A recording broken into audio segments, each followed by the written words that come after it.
So today we are going to talk about how Ayurveda gives us guidance on harmonizing with nature.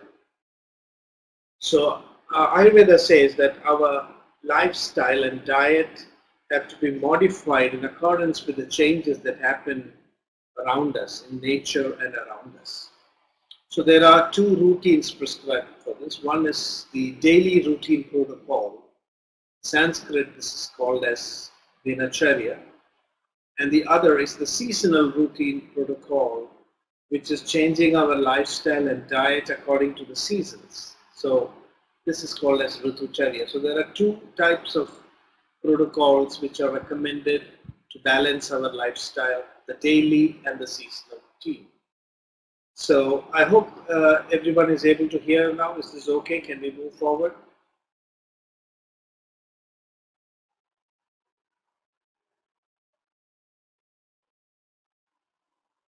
Okay, thank you. So, as I was mentioning, the principles of daily routine, in Sanskrit, daily routine protocol is known as Dinacharya. And this protocol describes what lifestyle and diet one has to adopt. And in the last webinar, we discussed how the seasons and changes, the diurnal variations, are impacting our body and how the balance of the doshas are affected. So this time we will discuss what we should do right from waking up in the morning up to the time of sleeping, what we should do to maintain our internal balance, and how these lifestyle modifications should be changed according to the seasons to maintain the balance. So, the day begins, of course, by waking up, and Ayurveda tells us how we can do this simple, inevitable task of waking up in a more harmonious and balanced manner. So the principle in Ayurveda is that the body must be trained to wake up without effort before sunrise. And in fact, after a lot of calculations, observations, our ancient experts of Ayurveda discovered that there is a moment for awakening which will produce most beneficial results for the human being, and this moment is called as the Brahma Muhurta, which is approximately 1.5 hours before sunrise. So have you heard about the Brahma Muhurta? Has anybody heard about the Brahma Muhurta?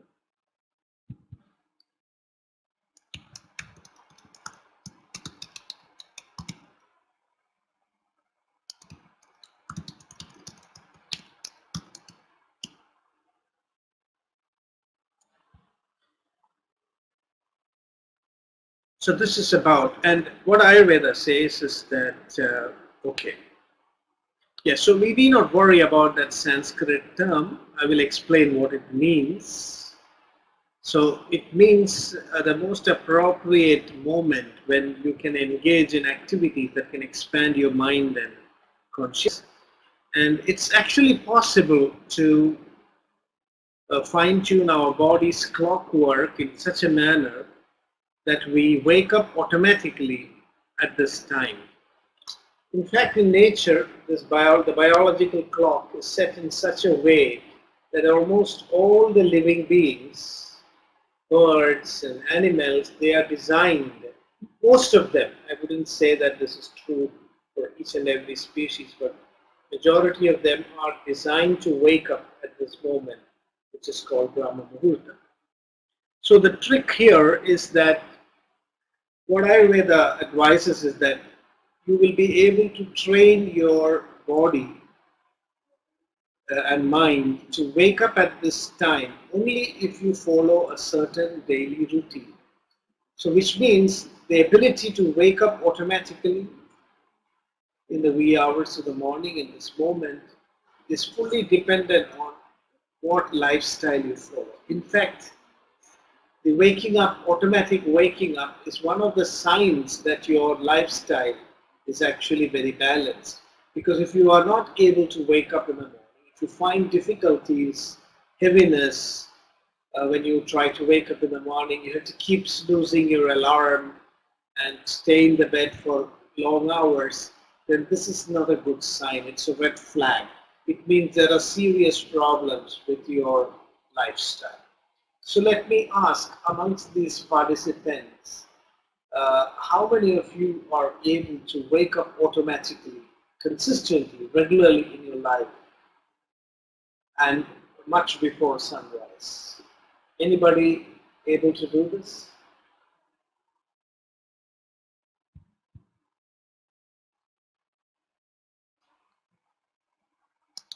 Yes, many cultures have discovered this.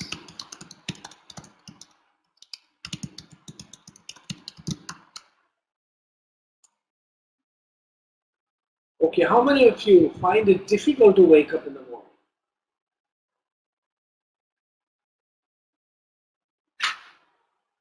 Okay. Yes, even if you are sleeping late, my second question is, how many are able to wake up spontaneously? Because that is what Ayurveda says is one of the signs of good health is your ability to wake up and go to sleep without effort. The body should be able to wake up in a snap and also go to sleep. It's just like you're starting a car or switching it off. The moment the ignition is triggered, the car's engine should rev up. So in a similar way, our body should be able to wake up and be active, you know, just in a flash. So anyway, we will go further and look at the other points, but I wanted to point out at the very beginning that waking up is a very important criteria or parameter to assess health in Ayurveda. So the principle is that one should wake up with a fully rested body. There should not be any need for an alarm. And by training, one can wake up with the rest creation. So a fully rested body, only a fully rested body which undergoes all the repair that is necessary for it to face the challenges and activities of the next day, only such a body can wake up spontaneously. Yes, we are talking about how to calibrate our inner clock.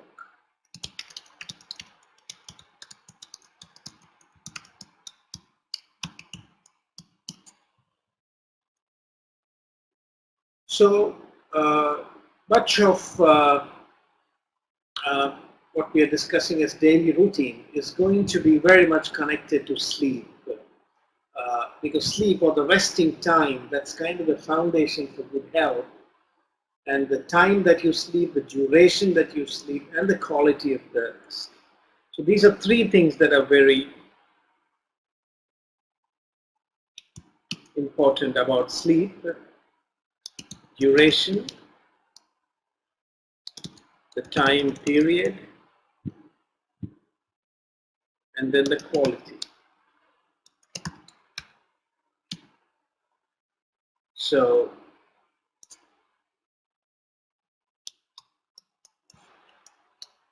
these three things are important. We'll discuss a little bit more about as we move forward.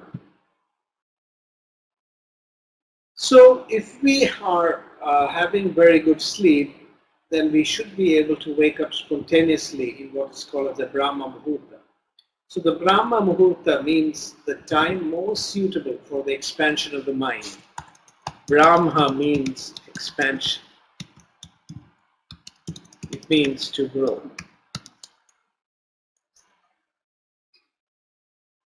So Muhurta means time slot. So this is the time slot which is most suitable for expansion of our consciousness.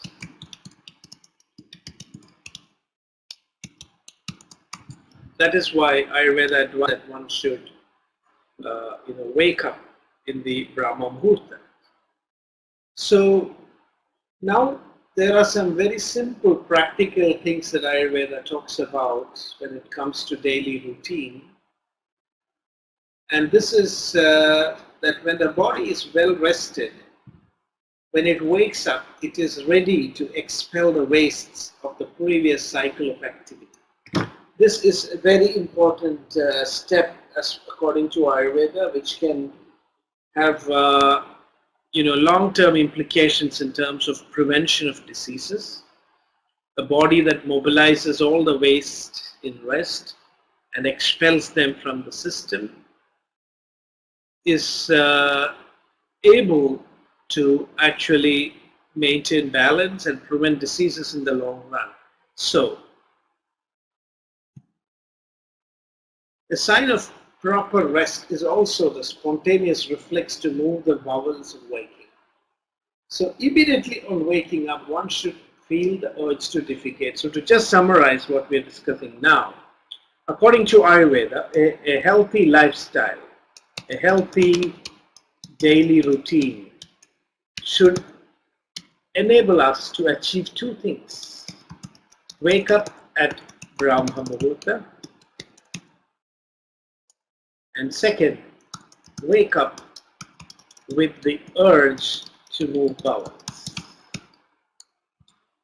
So maybe I can ask you at this point of time, how many of you have this habit of waking up with the urge to move bowels immediately on waking up?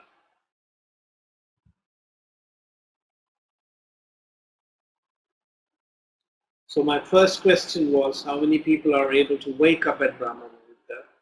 And now my second question is, how many are, yes, only sometimes. So again, so Ayurveda says that these two things, you need to train your body to not only wake up at this moment, but also to get the urge to defecate, because it's very important. That is an indication whether the body's repair mechanisms have all been completed properly.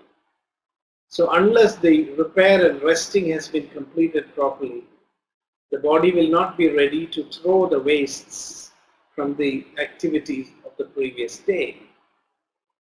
So Ayurveda advises that if one doesn't get this urge, this is a very preventive measure, that then you should wait and not get up, drink a glass of hot water and lie down until the urge comes. By making fine adjustments to our lifestyle, it will be possible to train the body to do this. So in this, from these discussions, there are 2 points that emerges. That when you are following a lifestyle change, quality of that lifestyle, and to see whether it's actually helping you, you can check what's happening to the quality of your sleep. A good lifestyle gives you very good quality of sleep and the ability to wake up spontaneously. Also the ability to fall asleep spontaneously. You won't have to roll on your bed. When it's time, your body automatically, very quickly goes to sleep. So this is one sign. The second sign is your ability to move your bowels, the very first thing in the morning. If these 2 things do not happen, then it means you have to make some changes in your lifestyle. So Ayurveda follows what we can call as an inside-out approach in body cleaning and maintenance.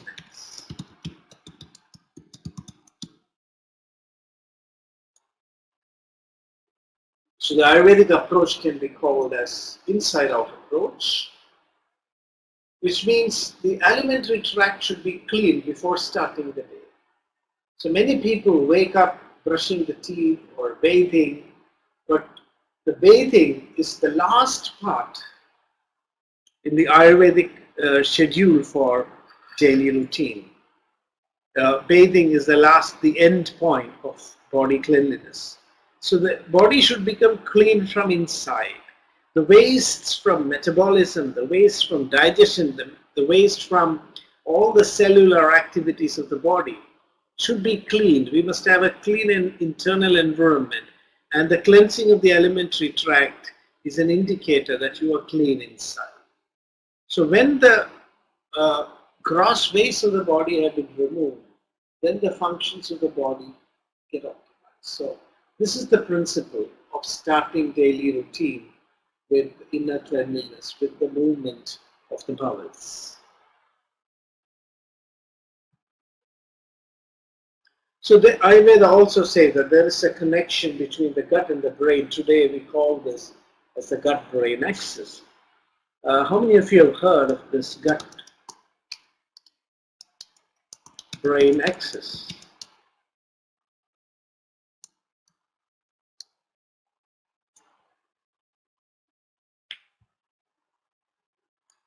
So, it's a good question. About sleep, it varies. What Ayurveda says, it depends on how well you are able to rest your body. So we would say that it varies from 4 hours to 8 or 8 hours on the average. So people who are not practicing much of yoga, and people who have some kind of stress and tensions in their mind, they will definitely need about 8 hours. It can also vary slightly depending on your constitution, which we call as prakriti. Vata people need comparatively less sleep.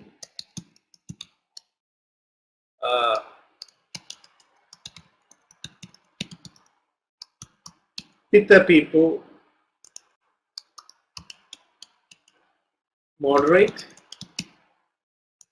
Kapha need more. Is that clear? So there are many factors. On the average, we can say 4 to 8. If you are practicing good yoga, if your mind is very calm, then you can sleep 4 hours between 10 p.m. and 2 a.m. So you can even be actually very active from 2 a.m. onwards if you're able to rest your body within 4 hours. But generally, we would recommend about 7 to 8 hours of sleep on the average for everyone, with of course the variations according to constitution. Is this clear?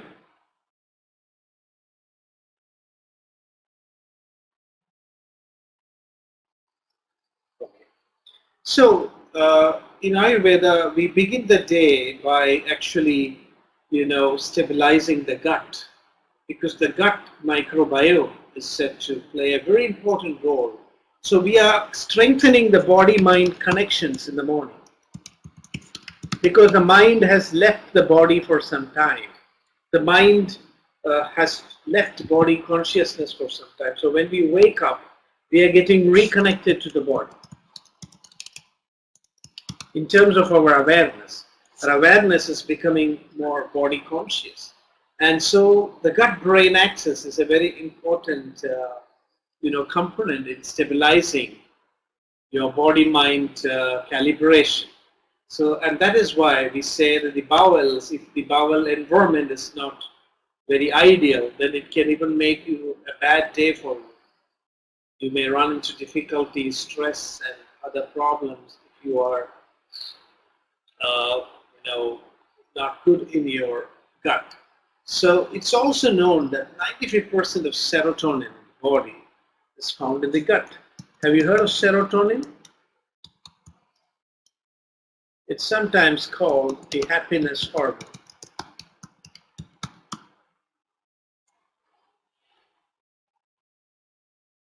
Yes. So there are studies showing how many of the daily routine activities which Ayurveda has talked about is actually helping the body to stabilize the levels of these chemicals like serotonin, which then makes the person more balanced, oriented, and happy. So that is why cleansing the bowels is so important in Ayurveda. So that is the first practice. So is this clear? We are going to go through several procedures that Ayurveda recommends. What is important is that these are all done in steps. There is a logic and there is a reason, and it's important to keep the sequence in mind. So we talked about two things. One is waking up and the second is cleansing the bowels. And the third thing now that we are going to look into is about refreshing the sense organs. So the innermost part of our body, the alimentary tract, is cleansed first. That's why I was mentioning that Ayurveda follows an inside-out approach. Then we have to go more into the micro wastes of the body, as well as the micro channels of the body, and the sense organs must now be activated. So the human being is said to be a combination of body, mind, senses, and the self. So by cleansing the bowel, by paying attention to the bowel, you make sure that the body and the mind get calibrated. Now the next step is now to activate your sense organs. And so Ayurveda, after cleansing of the bowels, talk about other procedures which are going to make your sense organs more active, ready and receptive to face the experiences in the day. So for example, we can see the next important step after moving bowels is oral hygiene. And it's a very important point. What Ayurveda says is that these routines have to be sequenced. They are built upon one upon the other. So according to Ayurveda, there is no use of brushing teeth without moving the bowels. That hygiene is the foundation for oral hygiene. So when there are problems in the mouth, Ayurveda focuses on the gut before the problems in the mouth are taken care of. So that is why this principle, which is there in daily routine, is also applied in treatments. So all these are principles based on an insight and understanding of how the body works. So after the moving of the bowels, one has to cleanse one's teeth.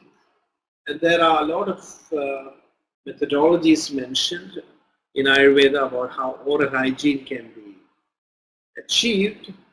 So amongst this we have specific herbs mentioned in the text which are having astringent, bitter and pungent tastes. So Ayurveda does not recommend saline or sweet tasting herbs, but they are astringent, bitter and pungent tastes that helps to clear the mucus and other wastes from the mouth and also stimulate secretion of saliva. I am not mentioning the names of the herbs now because most of them may be very unfamiliar to you. They are the herbs which are found mostly in the Indian subcontinent. But maybe at a later stage when we go to the treatments, I can give a list of some of the herbs that are used for different purposes, and we could also see if some of these herbs are available in your own place. So actually twigs of specific herbs were made into brushes, and these, with the use of these brushes, the twigs were chewed as well as used as a brush. So these were two important steps, chewing and brushing. So today we have only a toothbrush to clean the teeth. Ayurveda says that some kind of chewing should also be done to clean the inner cavities of the teeth. So these twigs, which were kind of toothbrushes in those days, were used. They were chewed and as well as brushed, and then all the waste from the teeth would be removed. And here again it's interesting because Ayurveda advises specific herbs for different types of people, as well as different types of digestive systems. So people who have prominence of acidity in their stomach, you can treat their acidity also by customizing the oral hygiene tools that they use. So they can use herbs which not only clean the teeth and which might also be swallowed a little, and it's not harmful. These are all herbs which you can swallow, and this will help to also cleanse your stomach. So while you clean your teeth, you also correct your bowels. And according to the constitution of the individual, it's possible to use different types of herbs. People who have acidity, people who have flatulence, people who tend to have indigestion, they can all use different herbs for achieving oral hygiene. And it's also very important that the tongue should be scraped gently. While Ayurveda advises that we shouldn't use sharp objects to clean the tongue, because this might damage the taste buds, but it's very important to use very blunt and very soft materials. So in India we have the practice of even using the coconut leaf, which is very thin and very gentle, and with that to cleanse the tongue. So I would like to know, does anybody in this group have experience using herbs, different herbs for oral hygiene? In Ayurveda, usually we use some tooth powders or specific twigs.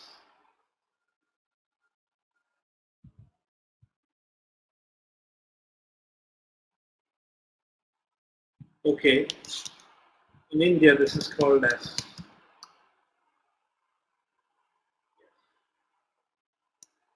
The interesting thing is that I think that's why I was telling Ayurveda is present everywhere. So the more and more we discuss about it, we find that the awareness of Ayurveda is seen in all parts of the world, and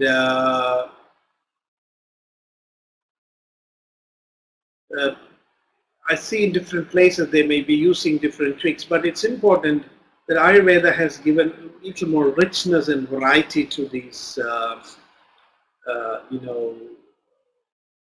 practice of cleansing the teeth by telling us the possibility of customizing even the tooth powder as well as the brush for cleansing.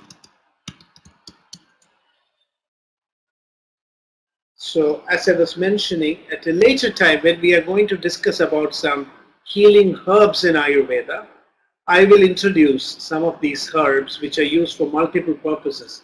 I thought that will be a better context to discuss about herbs, because if we introduce it along with some of these topics, it might be a little bit confusing. Yes. So let's go further. So once the wake up, cleanse the bowels, then oral hygiene, the next step is cleansing the eyes.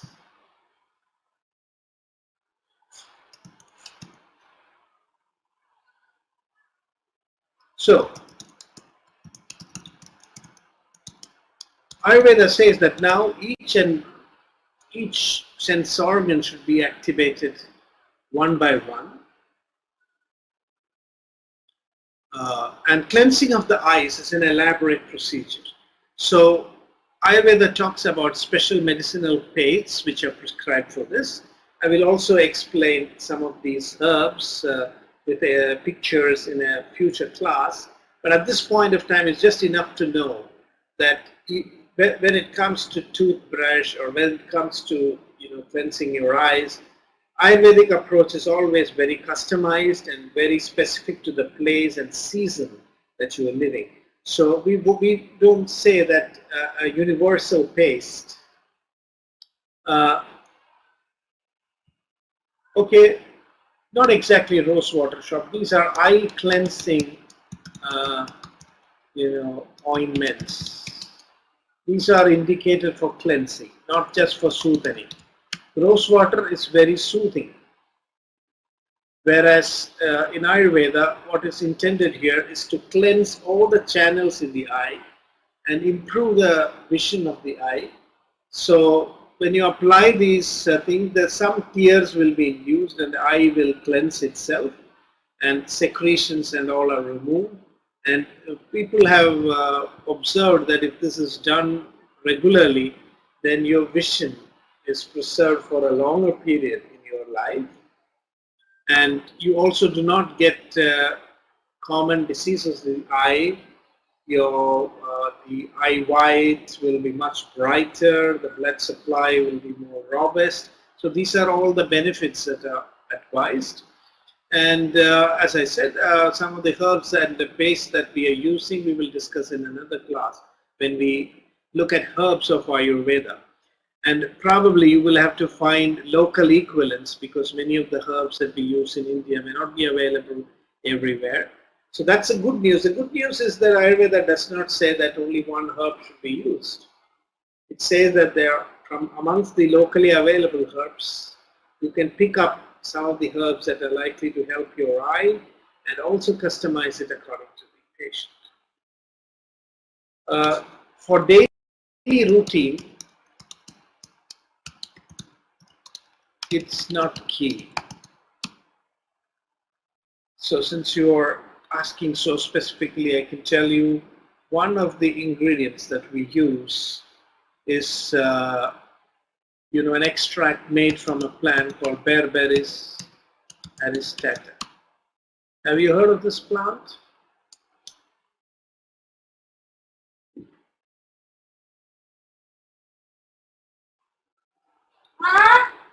Yes, I have given you the botanical name, so you can please check that up.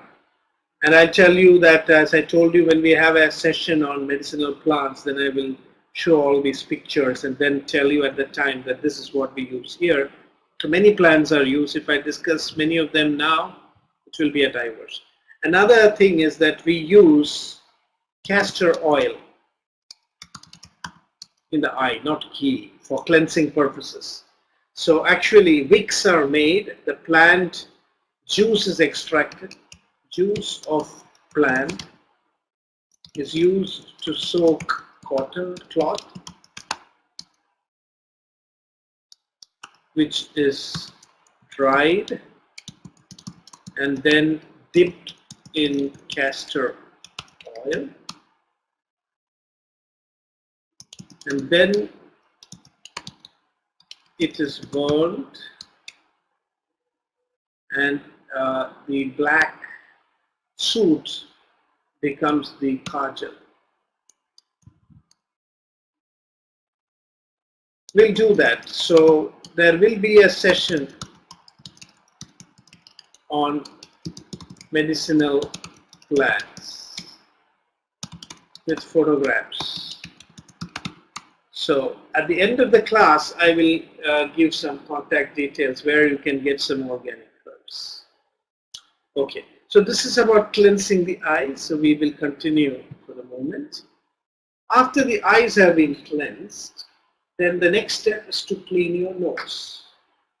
So Ayurveda says that this sequence is really very important. It's an inside-out approach, and it's based on understanding the relationship between all these parts of the body. Once the bowels are cleaned, then you clean the mouth, and then you clean the eyes. And as you clean the eyes, you know that when your eyes water, it starts coming through your nose. So after the eyes are cleansed, the nasal purge is another process that is done every day. And Ayurveda says that nasal purge is not a local cleansing. It can also help to tone up the brain. It can drain excess phlegm from the sinuses. It can help to keep your the head region extremely clear. And a special medicine is used in Ayurveda. It's a medicated oil. It has many, many herbs. And this is called as Untitled. So, Anu means actually micro or minute. So what it means is that when you use the Untitled in your nose every day, just 2 or 3 drops you have to just instill in your nostrils, and then there will be a lot of phlegm cleared from the nose. And Ayurveda says that it clears the micro channels in your body so that your sense organs become more active and your neurological system is stimulated. And if people who regularly use this, they will not get headaches. Their hair will not gray very quickly if you're practicing this from a very young age. Your eyesight will be preserved.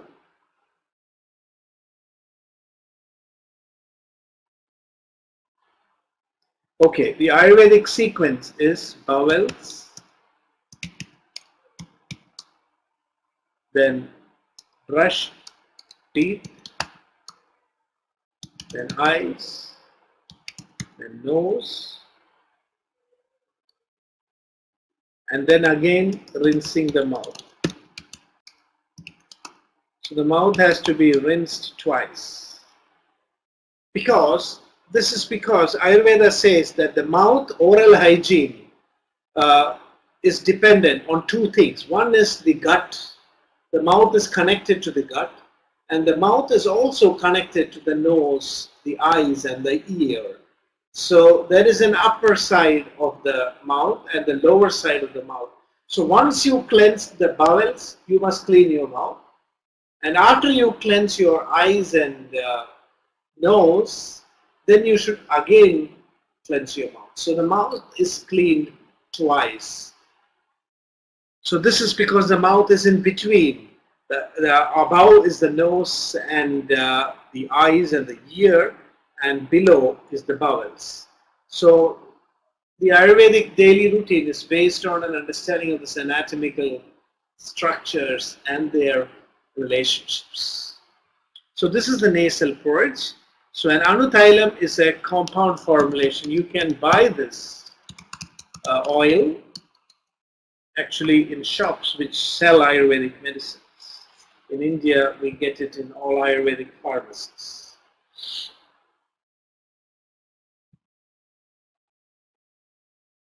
So the next slide is the mouthwash.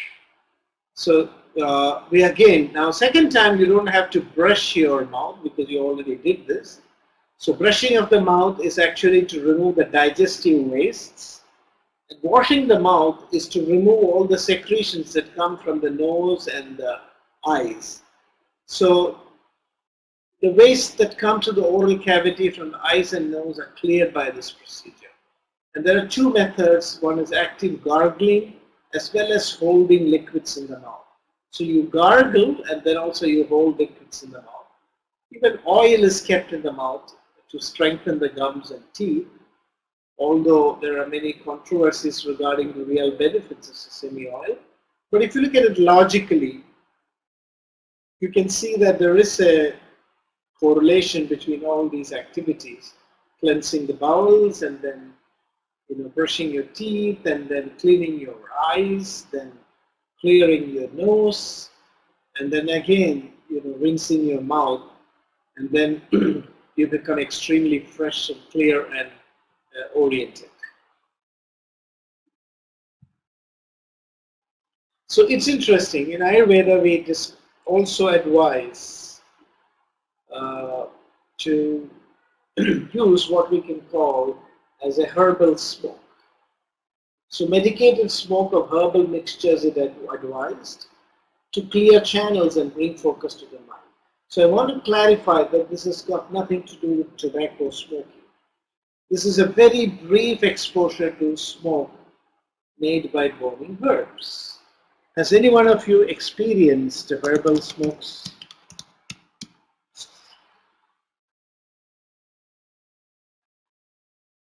These were the ancient versions of aerosol inhalation. So these were active herbs, and only 3 puffs to be taken, and a special smoking apparatus which filters the smoke and okay, yes. So this is very different actually from normal cigarette smoking, because here you are not allowed to take the smoke through the mouth. Rather, you have to take the smoke through the nose and then release it through the mouth, not the other way around. Because it is said that if you take the smoke through the mouth and release to the nose, it will harm your eyes. And you can see the difference in the smoker's eyes. You look at a red key chain smoker who uses tobacco, even from the face you can actually make it. So here is only 3 puffs, because the body has now come out with a lot of secretions, and some of these secretions will continue to be,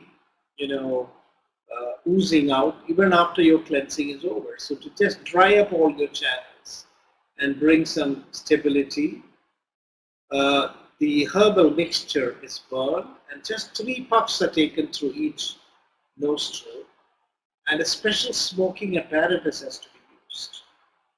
And the smoking apparatus is designed in such a way that the speed of the smoke is broken down. There are 3 curves in the smoking apparatus which slows down the movement of the smoke. So when it comes to your mouth, it is very gentle, to the nose. Yes, so you can use many, many herbs. And again, when we talk about medicinal plants later, I will give you all the pictures and examples. And the smoke is to be drawn through the nose and then exhaled through the mouth. And only 3 puffs are allowed. So this is the herbal smoke that is done after the gargling of the mouth. And then finally, Ayurveda advises to chew some GIT stimulants.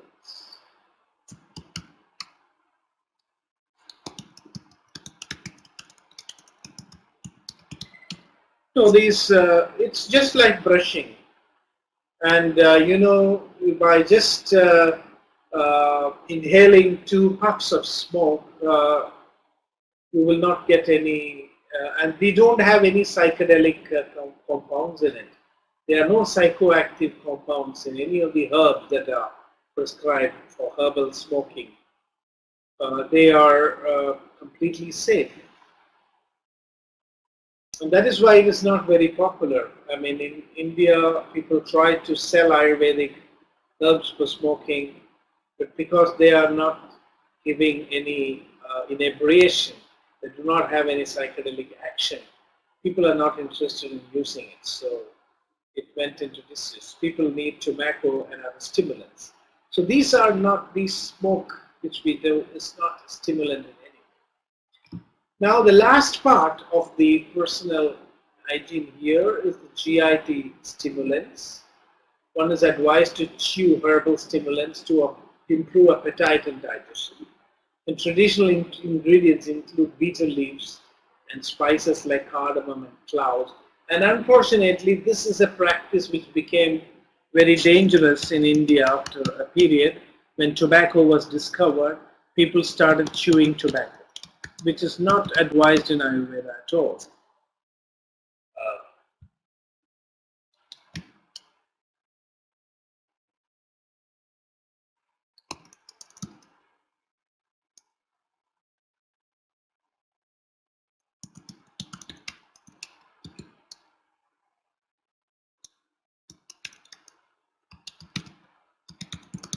So now it has become pan chewing. Now it has become pan chewing. Now, it's not a joke, it's a serious thing, because in India, the incidence of oral cancer is very, very high. And studies have clearly shown the connection between pan chewing and incidence of oral cancers. So the use of yes, but it is also serious because people have this tradition of GIT stimulants developed into the practice of using pan, especially tobacco and areca nut,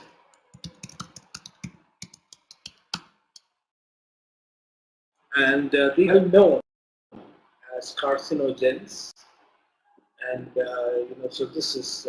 So I think we should simplify it. If at all we want to revive it, we could develop it into a new way of mouth of fresheners, which could be developed using these herbs, and which will have a positive action on digestion as well as the secretions in the mouth. The only point in Ayurveda was that you can stimulate the digestive juices, and then it becomes, you get that fresh feeling in your mouth, and then your body is better prepared for digesting the food. So that's the principle.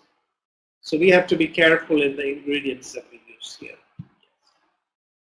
So once this part is over, you have cleansed the body from inside.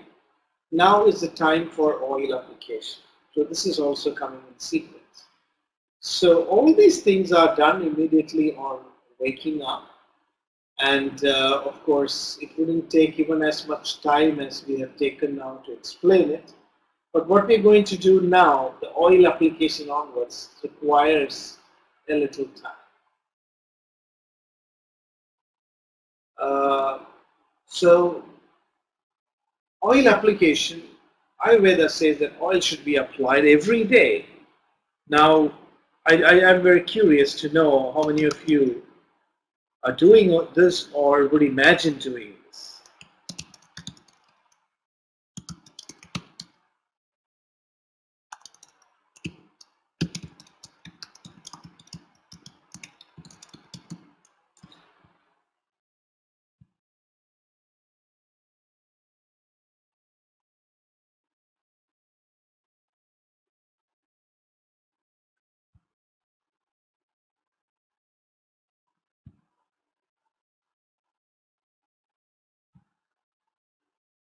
Yes, you can also combine oils. In fact, Ayurveda advises again. So everything in Ayurveda is customized.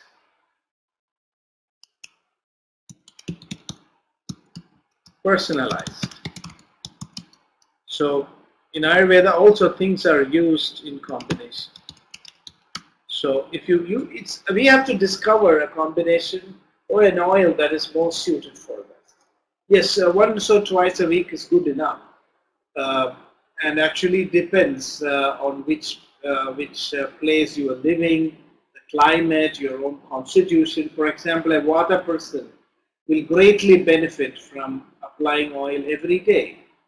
For a Vata person, this will be very, very helpful. For a Kapha person, it's perhaps not needed every day, maybe twice a week or once a week, depending on the necessity. A Pitta person can be a little bit more moderate. So Vata person who will find it most beneficial. So it's very good for, the oil is applied basically for many reasons. One is it's also a cleansing procedure. Many of us don't look at this as a cleansing procedure. Because when you apply oil, the pores in the skin get clogged, and actually oil interferes with the body's natural mechanisms for losing heat.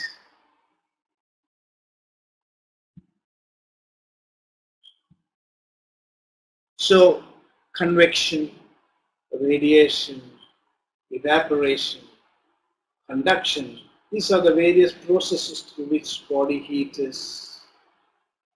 Yes, any oil does that. So that is why, according to Ayurveda, after the oil is applied, after a period, you must wash it off and clean it off. If the oil remains too much on the skin, then it can interfere with the skin breathing, and it can heat up the body.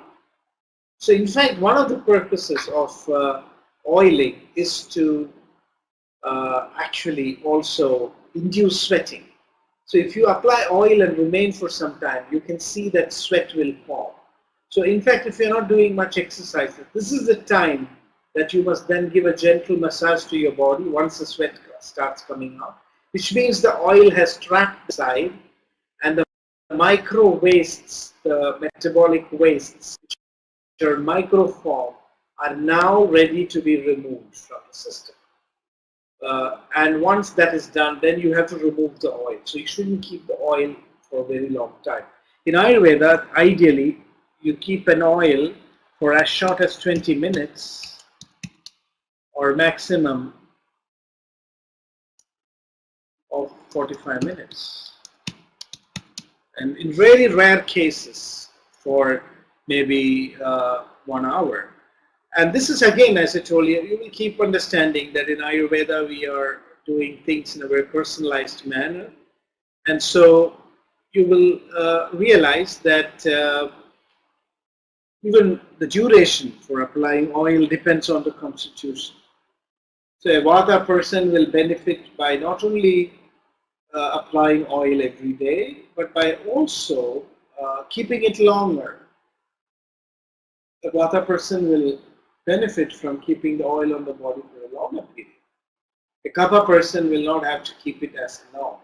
So we give some general advice as to how long, it's 20 to 45 minutes, in rare cases up to 1 hour is the general advice that we can give. Yeah, herbal powders are advised. Herbal powders are advised actually to remove the excess oil from the body.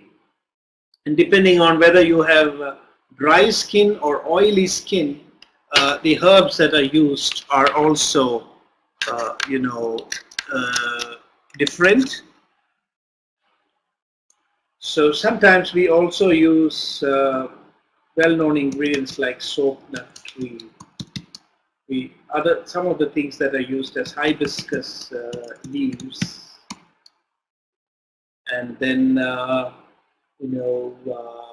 fenugreek seeds,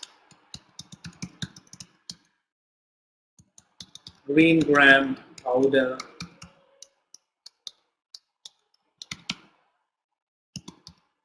chickpea powder, and many other herbs. For example, neem, and so these are some of the ingredients. They are made into various combinations, and so these things are, and many mixtures are already available in Ayurveda shops. So these were the traditional, these were, you can call them as soap powders. So these were used to actually remove the oil from the body. So excess oil, after the oil has induced sweating and the body has absorbed what is necessary, the excess oil should be removed. This is a very important principle in Ayurveda. So after about a maximum of 1 hour, the excess oil should be removed. This is a very important principle. So application of oil has different purposes. On the one hand, it is done for the protection of the skin as well as the nervous system.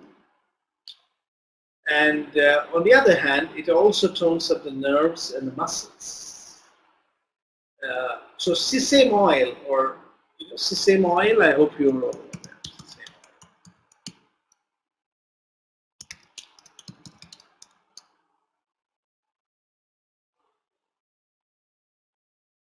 So according to Ayurveda, the best oil for application on the body is sesame oil. And you can cook it with also herbs according to your need. So you can use cooling herbs, or you can use warming herbs. So these different things can be used. But sesame oil is the best because it's good for both your skin, your nervous system, your muscles, as well as circulation.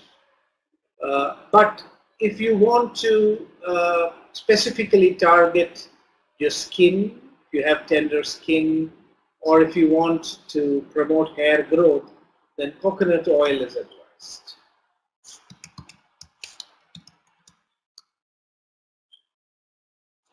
And if you want to protect your body from cold, yes, you can use, but it's not mentioned in Ayurveda because it was not available in India.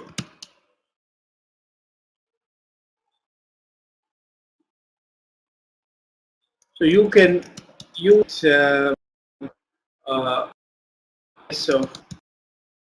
coconut oil. It's the oil that's suited for almost all people in almost all conditions. And then we have mustard oil. Mustard oil can be used in extremely cold regions because it helps the body to protect itself from extreme cold. So these are different types of oils that can be used. So you can use plain gingery oil, or you can use medicated. Sunflower, almond oil are not so much recommended.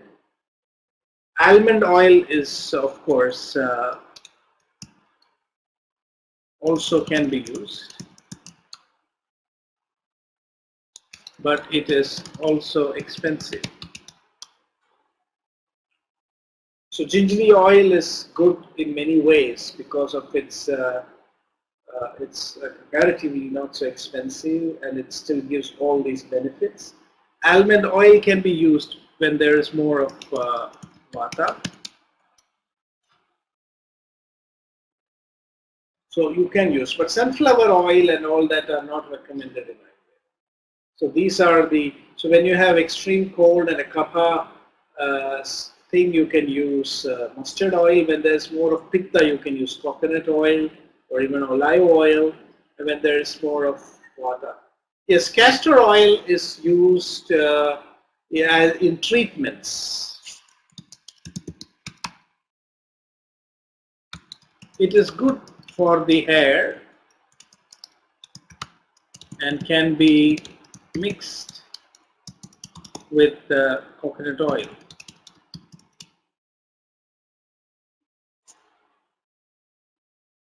Yes, yes. It's also good for dry skin.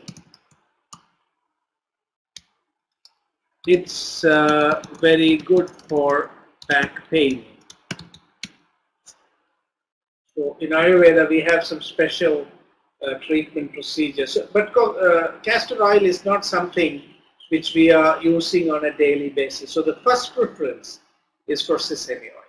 So this can be the principle that if you don't have any oil, if you don't get access to any herbal oils, you can start with sesame oil. And then if you think there's too much of pitta in your system, then you can go for coconut or olive oil. If you think there's too cold where you're staying and so much of kapha, then you can use mustard oil.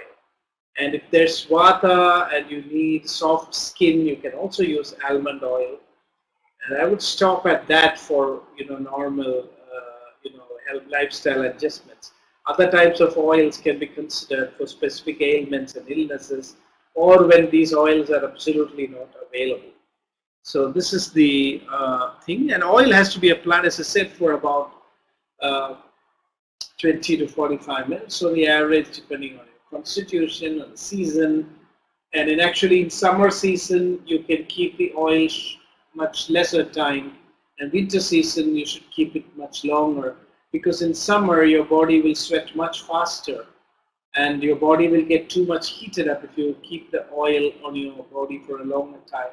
Whereas in winter, actually keeping the oil on your body for a longer period is really helpful and helps you to overcome the effects of the cold.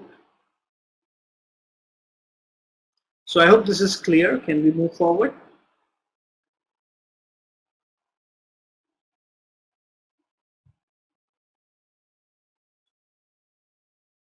So then there are methods of applying the oil. So Ayurveda says that the oil is not only helping the skin and the nerves and the circulation, but it is also helping in regulating the body temperature. So, hello, can you hear? Hello, can you hear?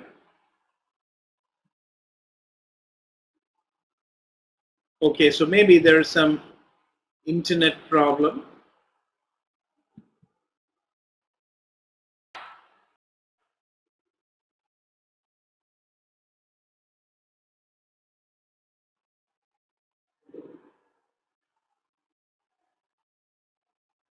Okay, is it clear for all of you?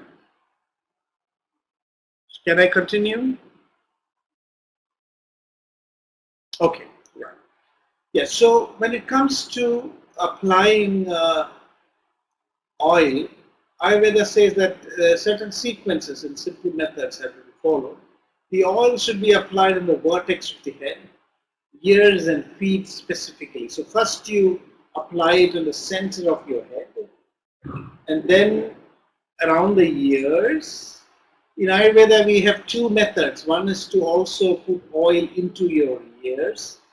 A lot of modern doctors do not advise this, and you have to be careful if you have any problems with your ears. You shouldn't be doing this.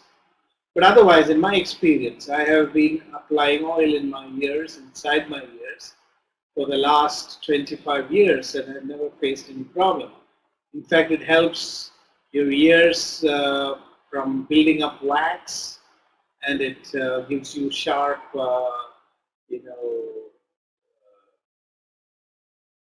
sense of hearing, improves your hearing.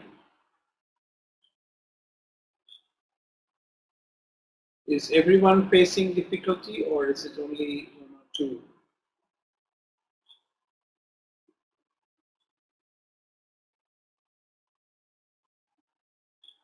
Okay, so maybe if somebody is facing a difficulty, if it's not affecting everyone, could probably refresh the page and see. So can I continue? Is it okay?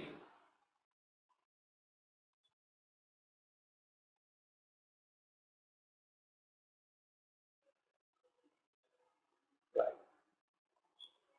Okay. So this is the thing that you have to first apply on the vertex of the head, then into your ears. You can either apply inside the ears or just below the ears and really rub it, because these are and the feet. These are the three places, which we also cover when we protect our body from the cold. Like if you protect your head and if you protect your ears and then your feet, and then you're not so much affected by cold. There have been studies which have shown that exposing the ears and the head and the feet can actually make you susceptible to infections because of the lowering of the body temperature. So before applying the oil, Ayurveda advises that you should apply on these three specific areas, and then later it's applied all over the body. And so the oils are also changed according to the constitution and the season. So this is the method of applying oil in brief. So this is just self-application for a healthy person, but actually if you look at it, that there are detailed methods and procedures for massage and other things which we are not going to discuss today in the context of daily routine. So this is perhaps a little interesting and maybe unexpected, that Ayurveda says that you have to exercise after applying oil. Is any one of you familiar with this practice?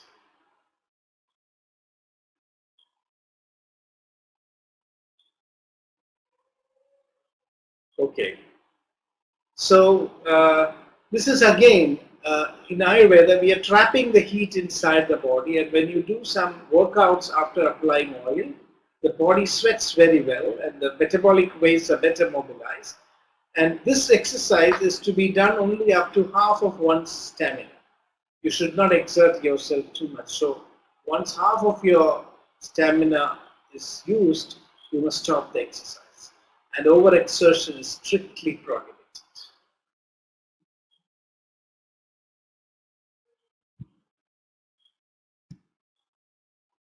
So after the exercise, when the sweat has actually come out, a gentle massage is recommended. One can do a self-massage or once in a while get a proper massage done professionally. So the massage to be actually helpful is best done when you're doing it for your general health. If it is done at the end of this sequence of activities in a day, it's actually the most beneficial. So once this is done, we have really come to the end of our daily routine, so to say. Of course, not our discussion, but I'm talking about the early morning schedule, and after the massage, bath is recommended. So bath, Ayurveda actually advises that it's best to have bath in running water. So in ancient India, people had a preference.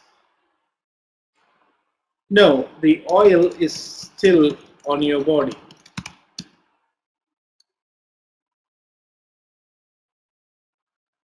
So before removing the oil, you are going to do the massage. So all this should be finished within half an hour.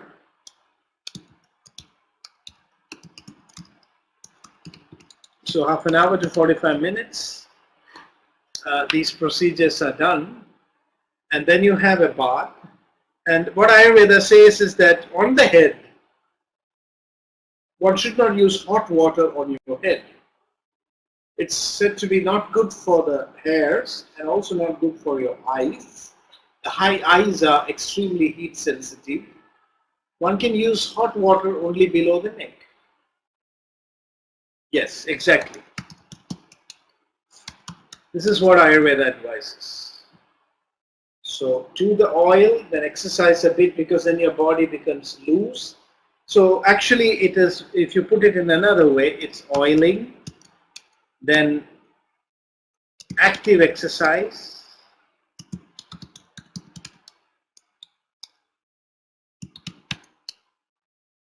and then passive exercise. So massage is a kind of passive exercise. So after oiling, you are advised to do both active and passive exercise.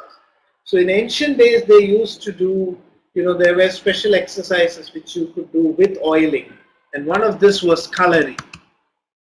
I don't know whether you are aware of this term coloring. It was a martial arts. So in Kalari, there are exercises, workouts, which are done after application of oil.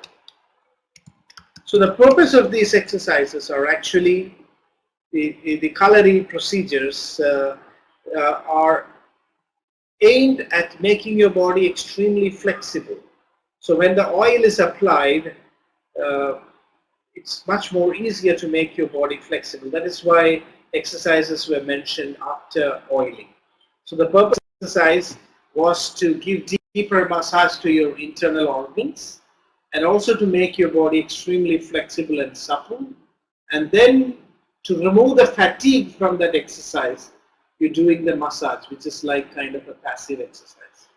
So when these things are done and completed, now it's time to remove all that excess waste, because all the sweat, now your body is being cleaned from inside out.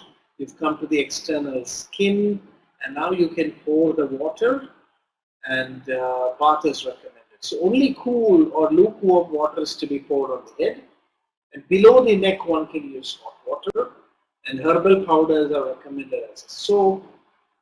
And bath should be done just after one gets the pangs of hunger.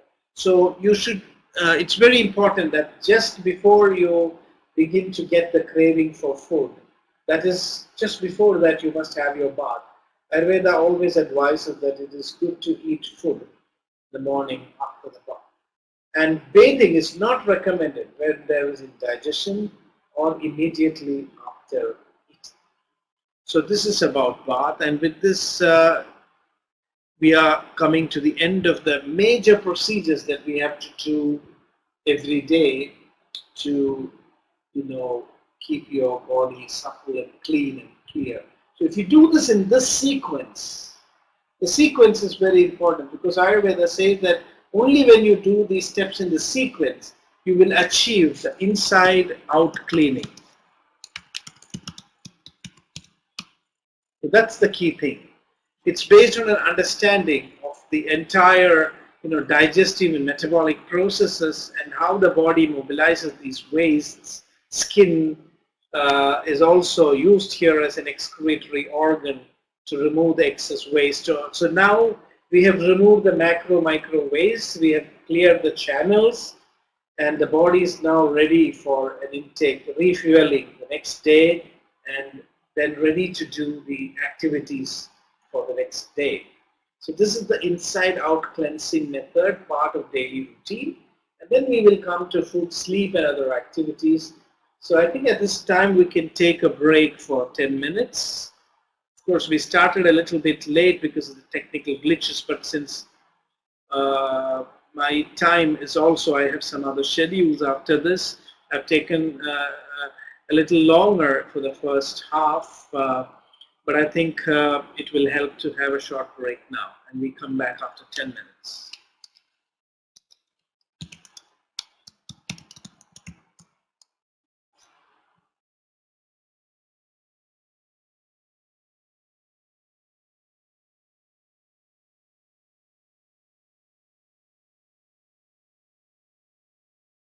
So we continue again, and I hope all of you can hear me.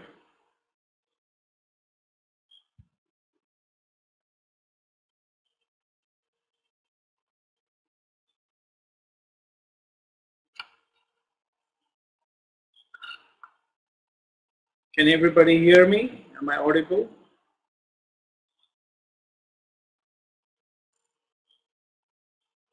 Okay, thank you. Yes, so we were discussing about the daily routine cycle and how in Ayurveda we start from waking up in the morning and then getting the body, cleansed from inside out, and we ended up with bath. So the next step is fueling the body and food. Food is to be consumed after bath. And there are some principles regarding how to eat in a healthy manner. And we will discuss some of these rules now, but later we also have another webinar to discuss more about food. But some of the important principles we will just review today. So food is to be consumed after bath, and 2/4 of the food should occupy the stomach. 1/4 should be for liquids, and 1/4 should be left empty. So these are some thumb rules that Ayurveda has described and explained on how to take food. So the solid food should occupy only half of our stomach.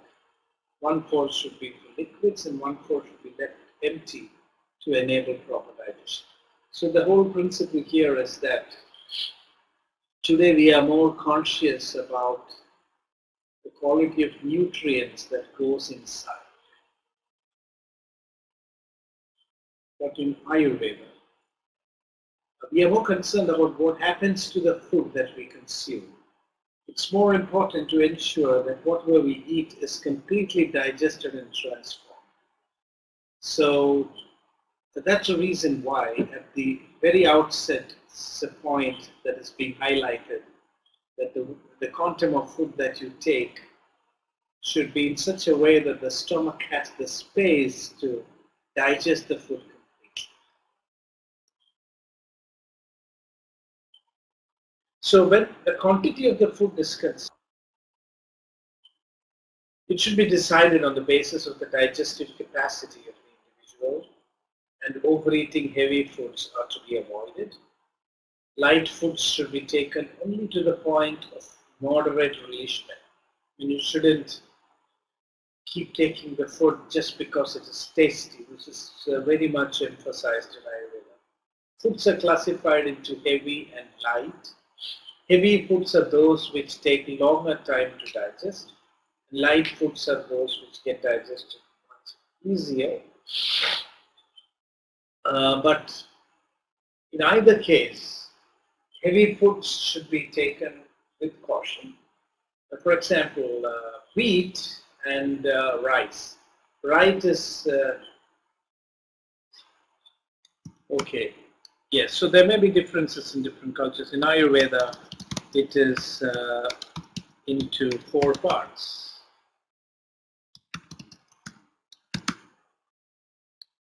And 1/4 of the stomach should always be empty.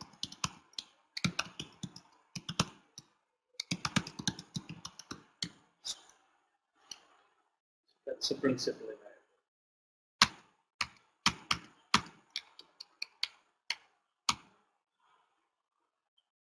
So foods are also classified into heavy and light. So I was telling that if you look at wheat and rice, Ayurveda says that wheat is heavy and rice is light. So wheat is heavy and difficult to digest. In fact, some people have also allergy to wheat, where rice is comparatively more easily digested.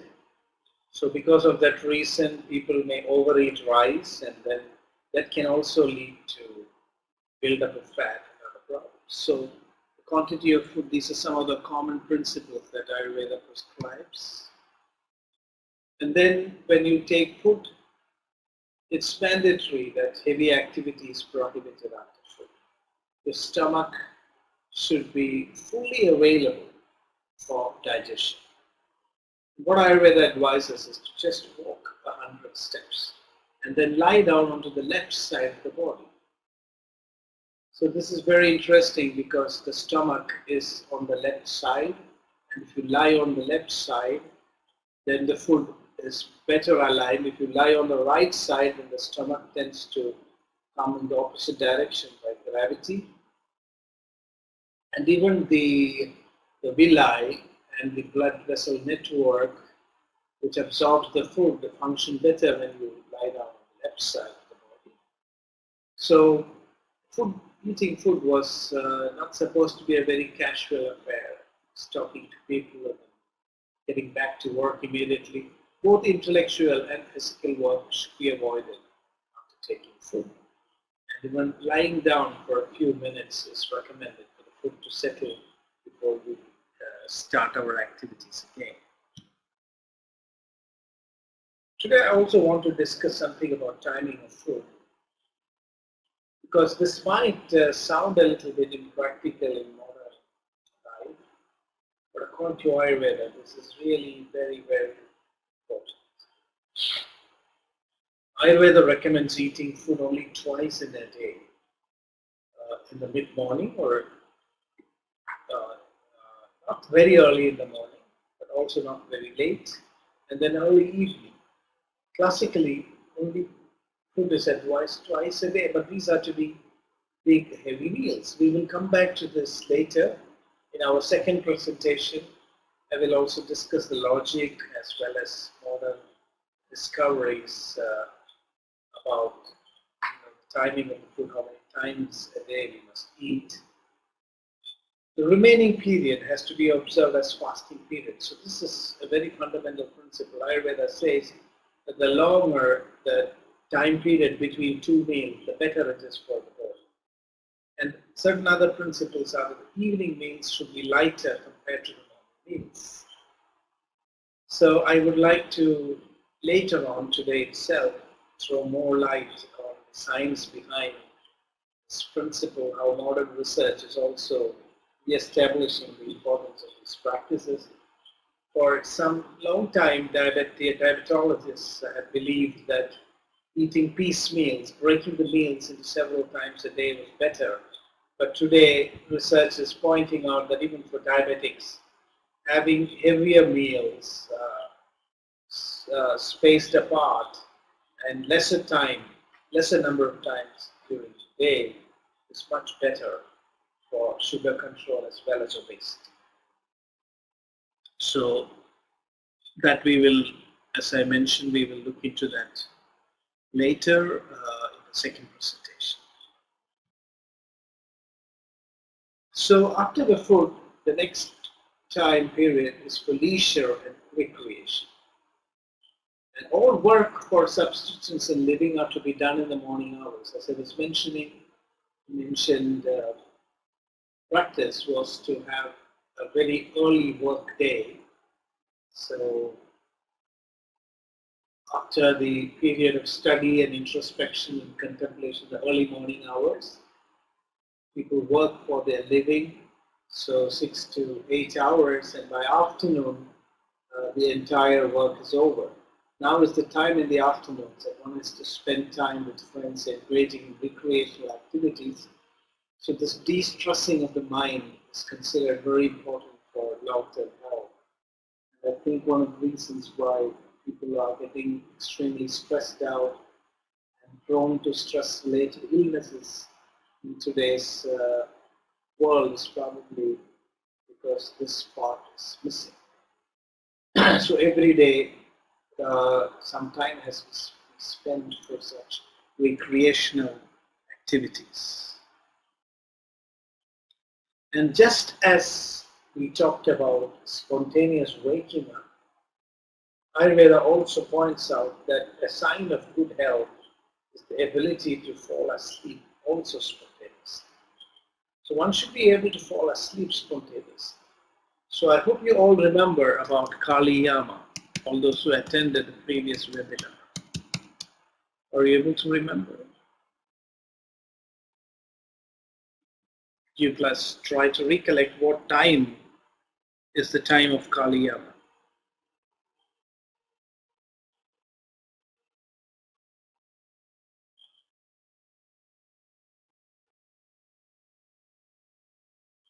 Are you able to recollect? I don't know if all of you had attended the previous webinar.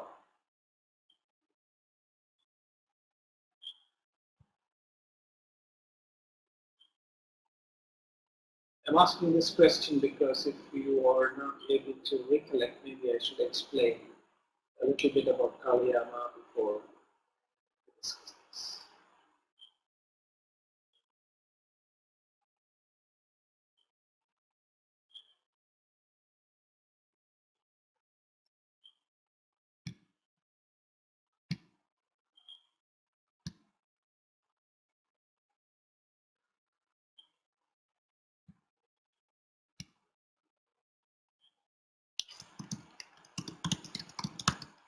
Are you able to hear me?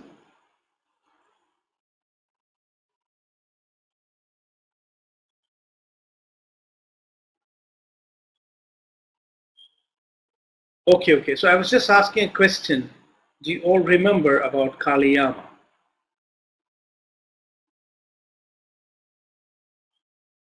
Okay, so there is somebody who, how many of you remember about Kali Yama? Yes, so those who attended the previous webinar must be aware of this. So Kali Yama is the time period between 10 p.m. and 2 a.m.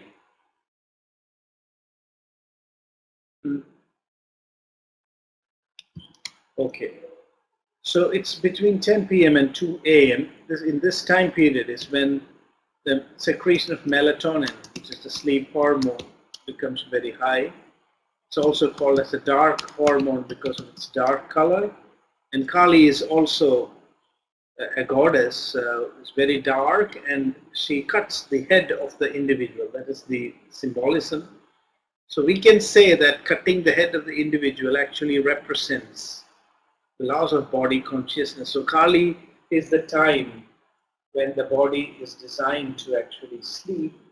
So one should be asleep before the beginning of the Kali. And what Ayurveda says is that if the daily routine is observed properly, it will be possible to fall asleep spontaneously. You should be able to just go to sleep at the beginning of Kali. So I think the echo seems to be a problem, very specific problem for maybe just Suzanne, and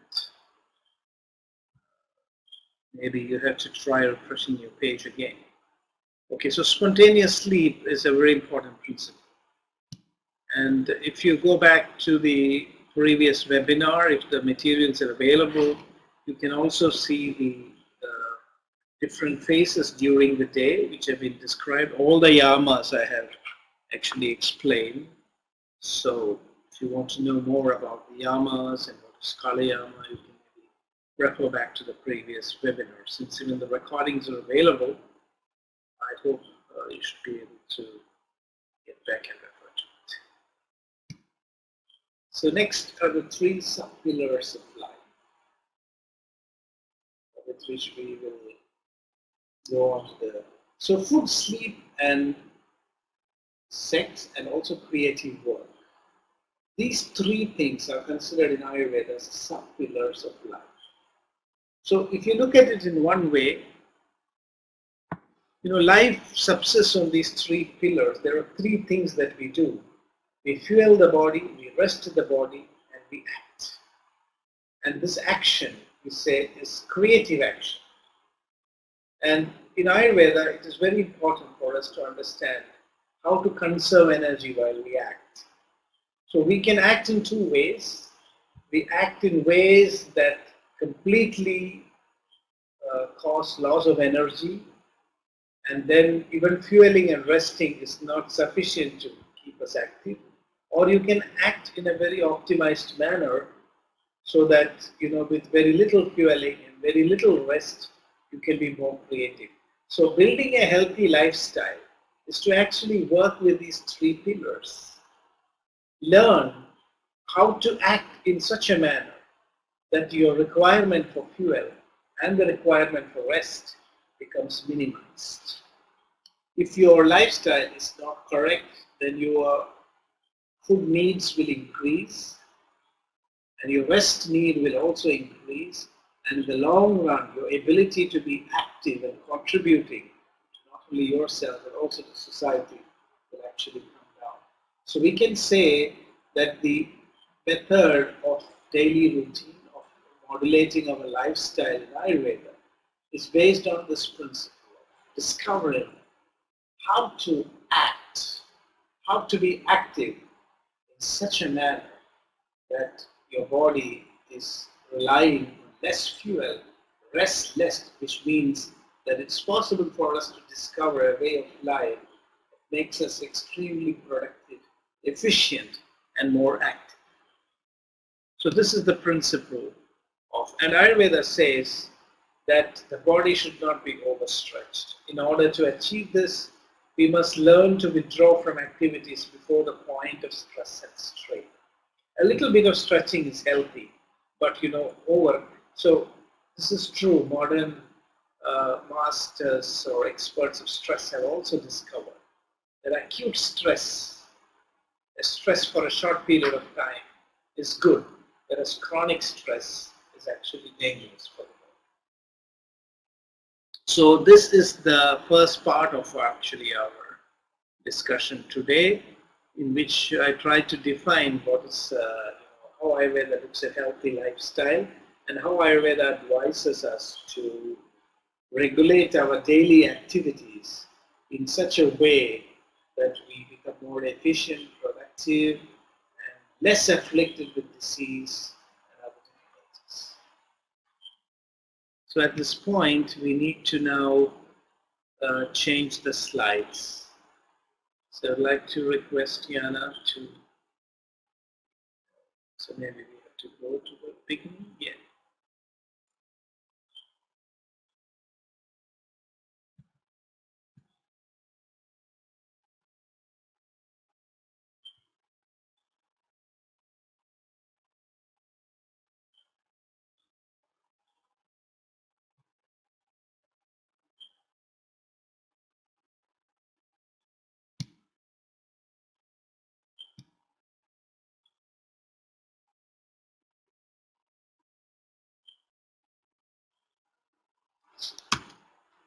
Yes.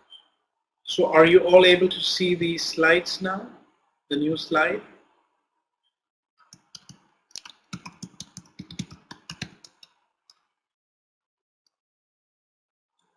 Okay. So now in the second part, we will discuss a little bit more about the food And then we will go on to see how the daily regimen has to be changed according to the seasons. So the balance is really established only when the daily regimen is fine-tuned, also according to the seasons. So at this point I would like to ask, is it all very clear what we discussed so far? From waking up to falling asleep?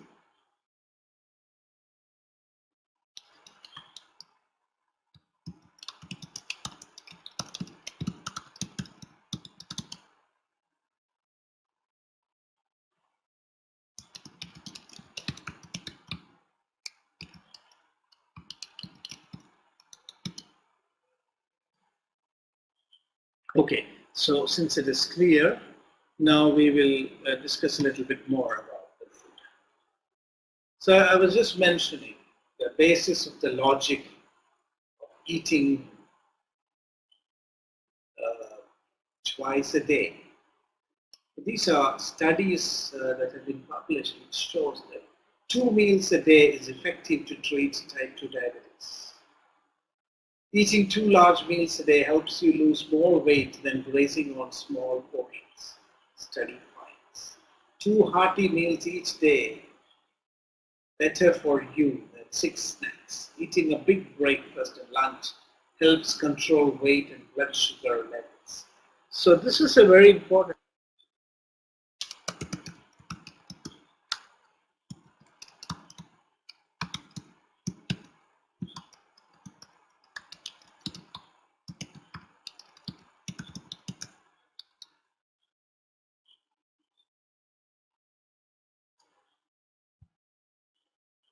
So the logic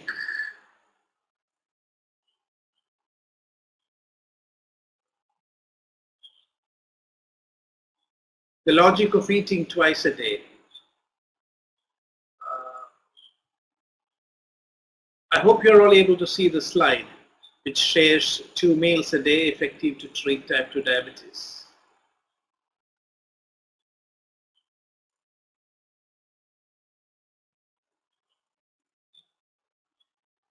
Okay, fine.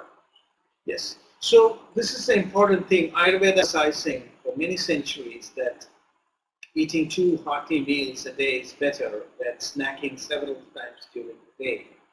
And modern, as I was mentioning, modern diabetologists were talking that it's better to have many snacks during the day. But many studies in recent times have begun to show that having heavier meals but split over just 2 meals, big meals a day, is much better than. So I want to mention about a couple of studies. One was done in Australia where 2 groups were asked to eat the same quantity of food.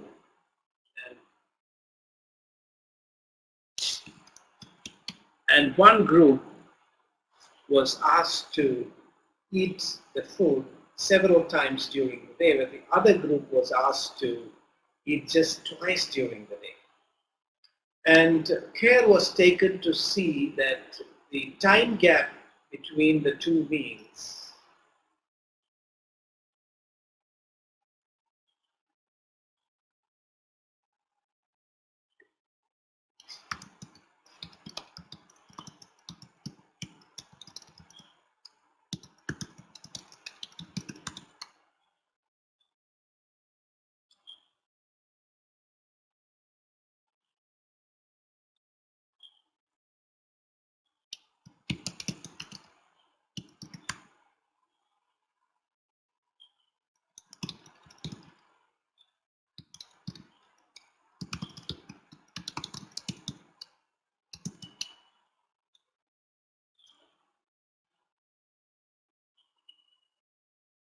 Yes. So coming back to our discussion, so these 2 groups were us, and what they found is that the group which ate only 2 meals a day fared better in terms of their weight, body weight, in terms of other parameters.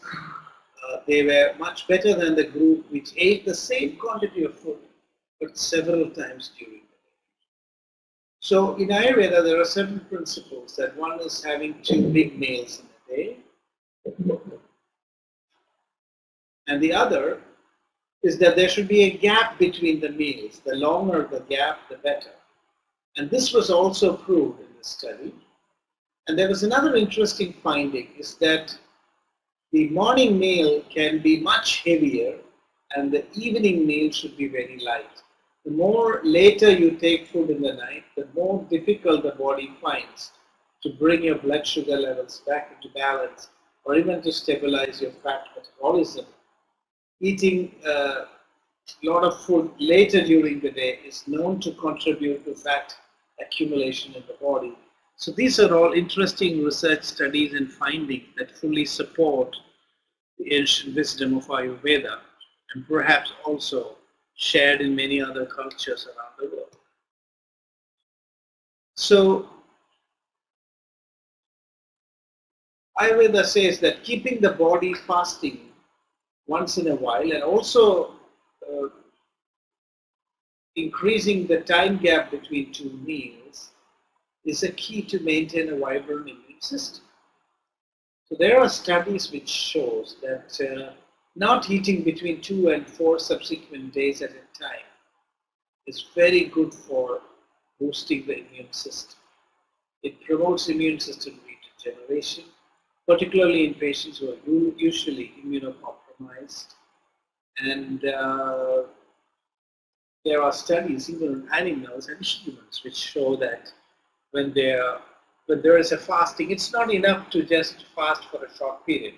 If once in a couple of months or once in 3 months we fast continuously for 2 or 3 days, then these effects are seen, that the white blood cell counts decrease. The result was that the body's recycled old immune cells and new immune cells are made to replace them. So fasting is a kind of mechanism which helps our body to remain fresh.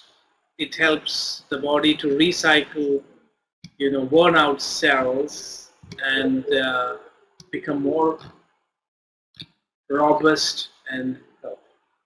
So this combination of, this is a very fundamental thing, as I was mentioning, food is considered to be one of the pillars that support life, and by controlling the timings for the food, the quantity of the food, and then by also introducing these fasts in between, Ayurveda has elaborated how we can keep the body strong, immune system especially, and go and achieve the goal of healthy aging. So now a little bit more about the gut-brain. So on an average, a brain, have you all heard about the gut-brain? Let me ask this question. We discussed a little bit about this in our previous discussion, but I want to also, yes.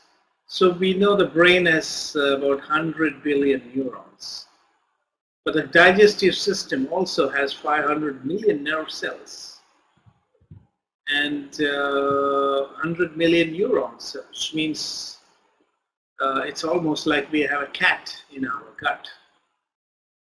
And the gut is known to talk with the brain chemically, because the gut releases chemicals which are taken to the brain by blood. And also, so in two ways the gut communicates with the brain, electrically as well as chemically. So through the vagus nerve, the gut communicates electrically, and through the blood, by releasing chemicals into the blood, it communicates to the brain chemically. So what's most interesting is that it has been found that it's not the brain that controls the gut, but rather the gut controls the brain. And this is why Ayurveda gives so much importance to the gut. It says that in our daily routine, we have to really make sure that the gut is stable. And that is when our nervous system also becomes stable. So most of the gut neurons are used in the daily grind of digestion. And there's, it's a very complex chemical processing system that we have in our stomach. So the gut is almost like an independent, autonomous nervous system. It works, it enjoys a lot of autonomy compared to other organs in the body. And it's very interesting to find by research that scientists have found out that the flow of information is one-sided. It's the gut talking almost always, and the brain just listens. The brain does not talk back to the gut. So this gives us the clear clue that we have to maintain the health of the gut. And in Ayurveda, this is called as koshta. The term for gut is koshta. And the gut is divided in Ayurveda into different types. So koshta and agni together make the gut. I don't know whether you have heard of these terms, koshta and agni. Koshta stands for gut and agni stands for the digestive fire. So Ayurveda has classified both agni and koshta depending on one's constitution, on the dominance of the doshas. So different people's guts need to have different approaches. So a vata person's gut is extremely sensitive and makes the brain and the person very anxious. A pitta person's gut is very provocative. It makes the person extremely irritable and angry. And so we say that a good diet and a proper digestion can directly influence the moods of a person by balancing the doshas. So that's why this is given most importance. And recent scientific evidence, we also discussed that a big part of our emotions are probably influenced by the chemicals and nerves in the gut. 95% of body's serotonin is found in the gut. And we know that serotonin is an important neurotransmitter. So that's why it's called as the happiness hormone.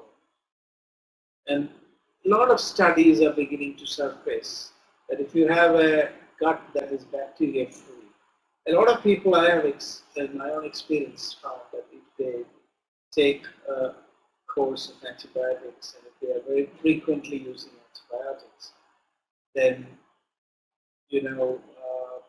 they tend to become depressed.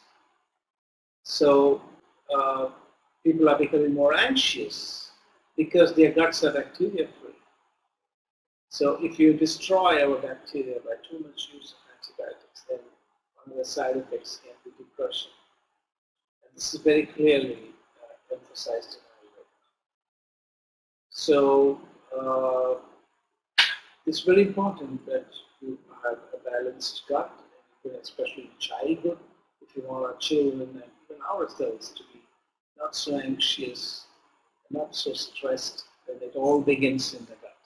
And so that is why a lot of emphasis is placed in Ayurveda on balancing the diet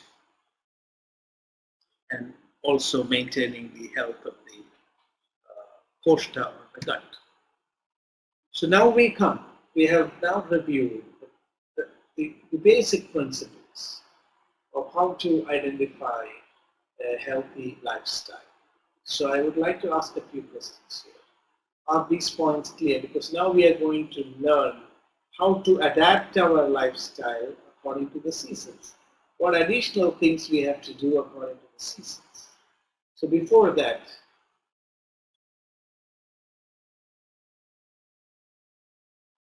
exactly.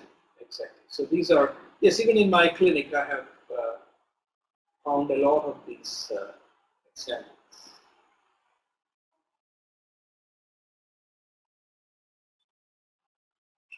So since we are now going into the seasonal regimen, please let me know if everything is clear now. Is there anything that you need to clarify, or can we move to the seasonal regimen? Okay. Yes. So if we maintain our body in this way, do the cleansing, the working, the diet, the activities, sleep. So these are, we just discussed about the principles. Now how do we change this according to the seasons? So according to Ayurveda, seasons are made because of the shift in temperatures. The earth moves as it moves towards and away from the sun.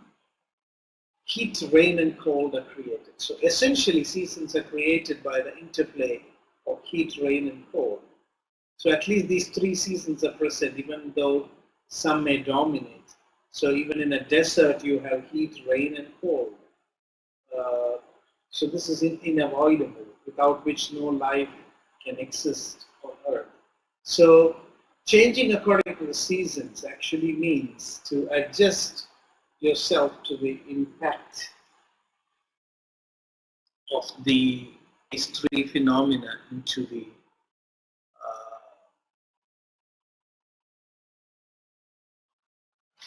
in the body, how the heat affects it, and how can we cope with it. So let us look at these principles now. So how do these seasons impact?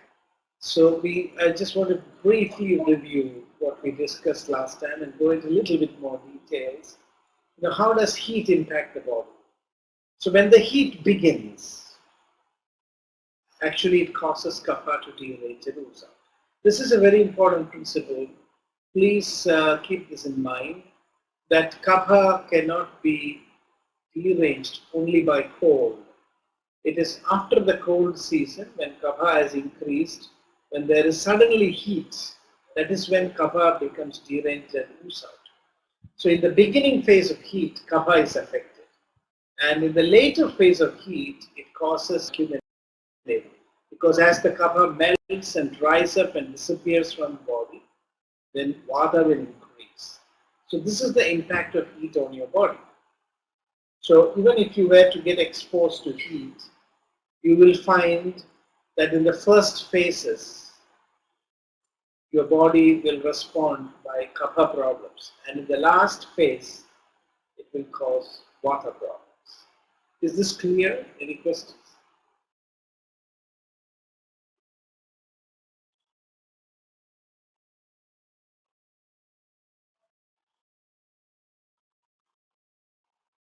Please let me know if this logic is understandable, because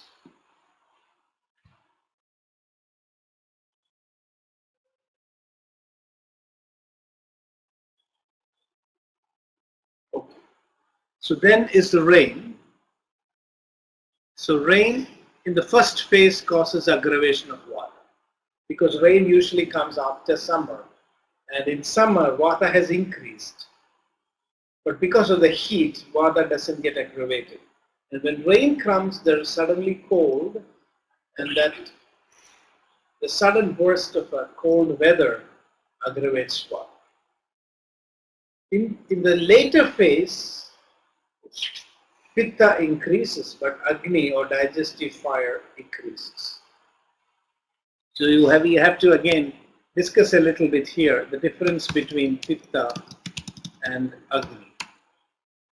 Is this part clear? So in the first phase of rain, vata aggravates, and in the later phase there is accumulation of pitta and then decrease in agni or digestive fire. So pitta and agni are different. Pitta is actually water plus fire. Agni is only fire. So when the rains come, the watery element of pitta increases.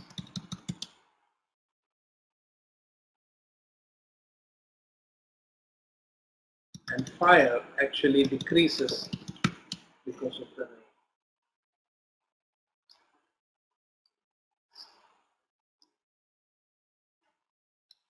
So is this part clear, the difference between pitta and agni and how they are affected differently? In fact, digestion becomes very weak during rains.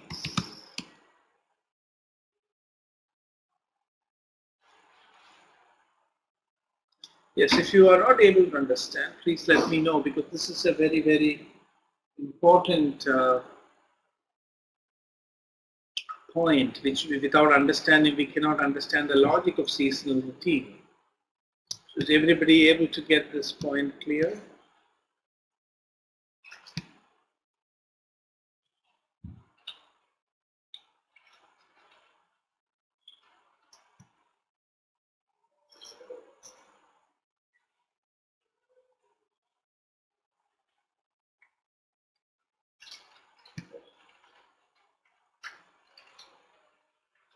Yes. So see, in Ayurveda, the movement of the seasons are based according to the shift in heat and cold.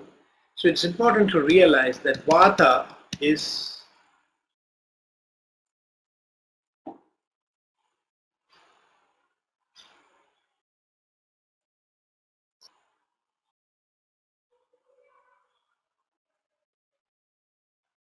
okay. So those numbers.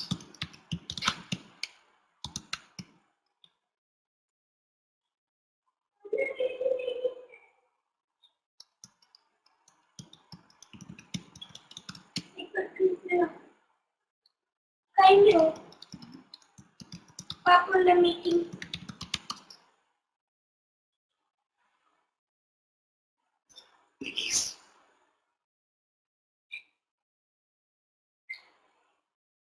I will explain the concept now, and then we will come back to the VedaPulse, because this part may be a little bit confusing.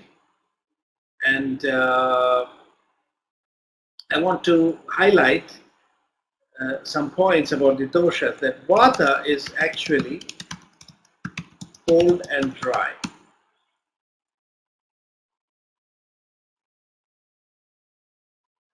And Pitta is actually moist and hot. And Kapha is cold and moist. So, is this point clear?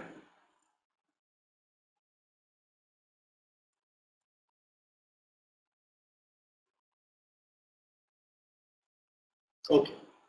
So, actually, when the seasons move, the properties do not change together. So, when there is in summer, it is hot and dry. So, dryness increases Vata. Is this clear? But it cannot derange Vata, because summer is also hot. So we say in summer it is hot and dry, Vata is cold and dry. So in summer the dryness increases, and so Vata is not deranged but gets to the point of derangement. Rain is cold and moist. So in the dry body, when there is sudden rain,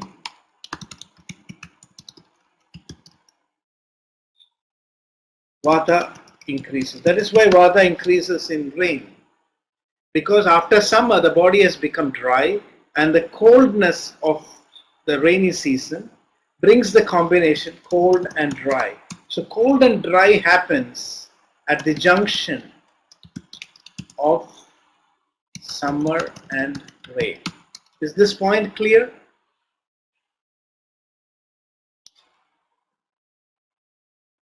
Yes, I have a table. I am coming to that. So this is the seasonal cycle, but I'm showing it now because maybe it will be helpful.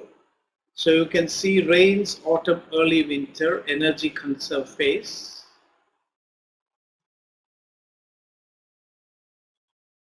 So you can see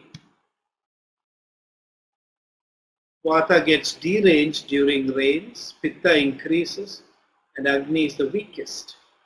In autumn, Pitta gets deranged. So in summer, because it is hot and dry, Vata will increase. So summer is hot and dry. It increases dryness of Vata. It cannot affect Pitta because Pitta is hot and moist. So only Vata is affected in summer. But in rains, cold comes and the combination is cold and dry. So Vata gets aggravated. So as the rainy season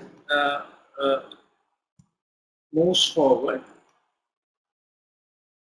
what will happen is that moistness increases. So Pitta will increase. But because it is cold and moist, Pitta cannot aggravate.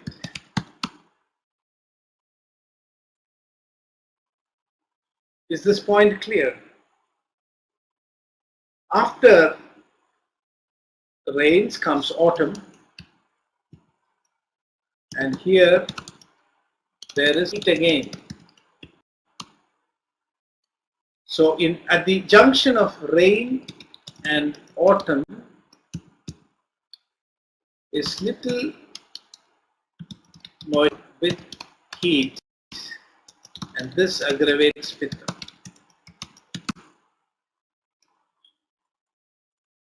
So this is how it happens. Then after the autumn, it becomes cold and moist again. So Kapha will increase.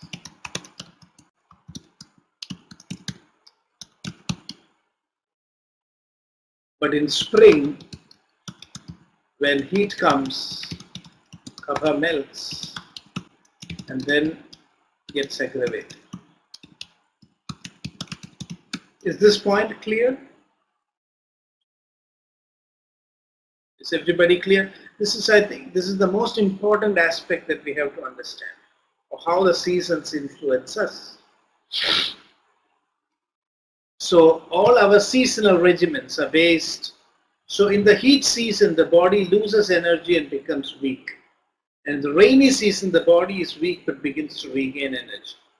Today, before we conclude, we will discuss about SAD. Have you heard of SAD? Seasonal affective disorder.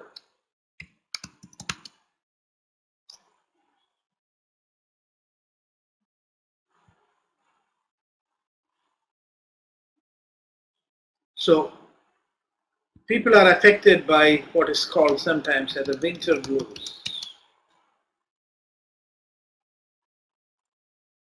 So maybe you've heard about it. So Ayurveda tells that if you follow the seasonal cycles and maintain the dosha balance, then you can avoid or prevent seasonal affective disorders and also the winter blues. So in the heat season, the body loses energy and becomes weak. And in the rainy season, the body is weak but begins to regain energy.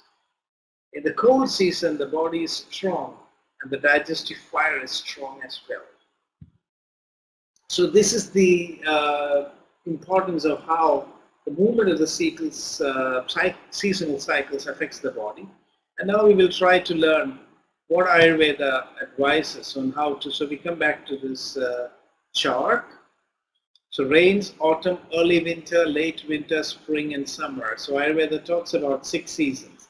And as we discussed in our previous class, all these 6 seasons are not seen in most of the places. So amongst today's participants, how many people live in a place where there are all the 6 seasons? Anybody?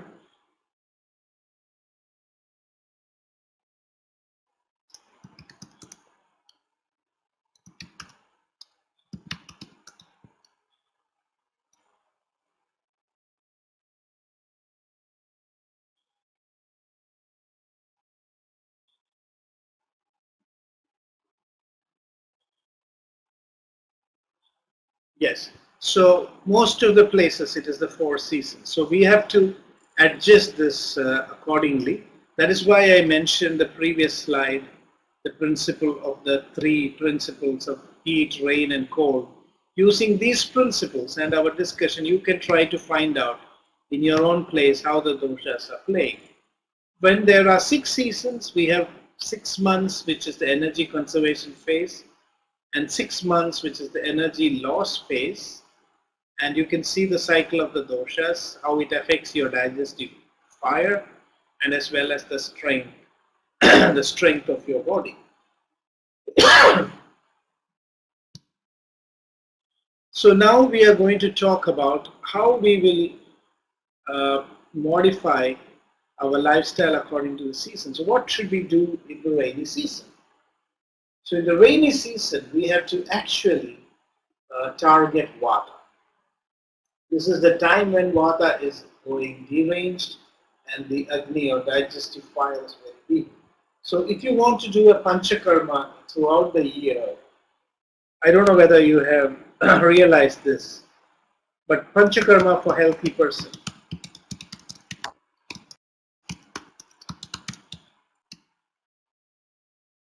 You know how it is done?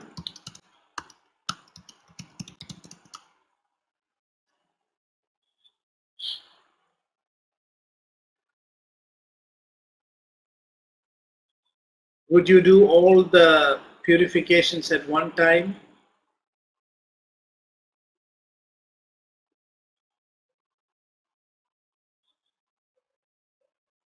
Okay, that's fine. But what I'm saying is that we are, according to Ayurveda, the Panchakarma should be done at different Panchakarma should be done at different times of the year. So in the rainy season is the time for Vasti, not for the entire Panchakarma. Because body is weak, you cannot do too much cleansing.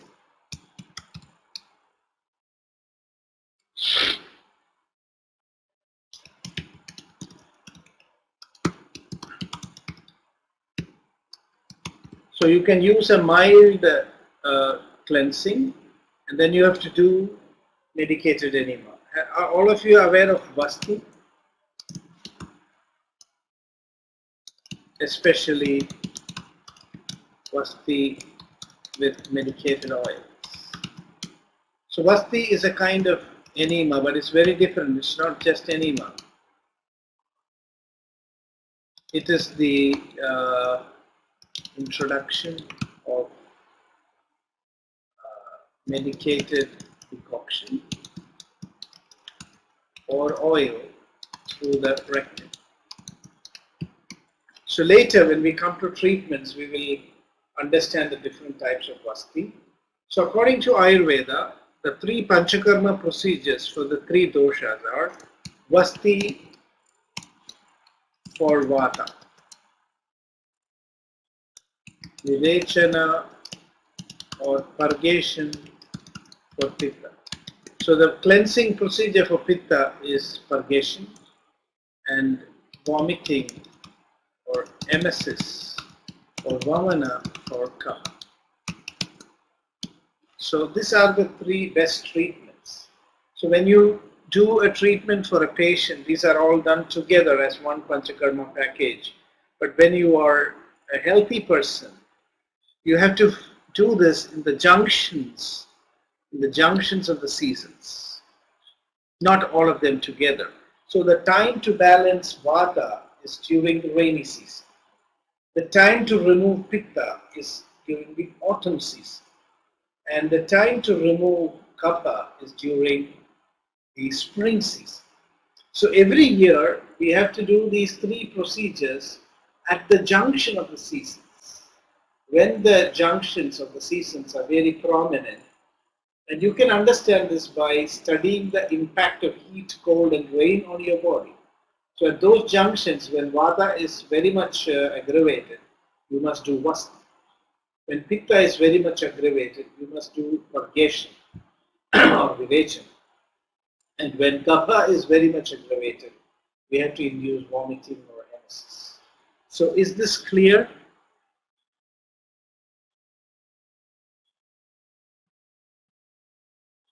Yeah, so what I mentioned is that according to Ayurveda, vasti or medicated enema is the procedure for aggravated water. And amongst the sins, the rainy season is a time when the body needs vasti. So mild purgation is done and medicated enema is administered during rainy season to balance water. And pitta is removed best by purgation. So in the autumn season, when pitta is extremely aggravated, that is the time when purgation is advised and pitta is cleared from the system. And vomiting or emesis is the best treatment for kapha. And this is done in the spring season. So we have to do panchakarmas in 3 seasons, one of them in each season. Rainy season, vasti, and autumn purgation, and spring emesis. Is this clear now? Anybody needs further explanation? These are very foundational, and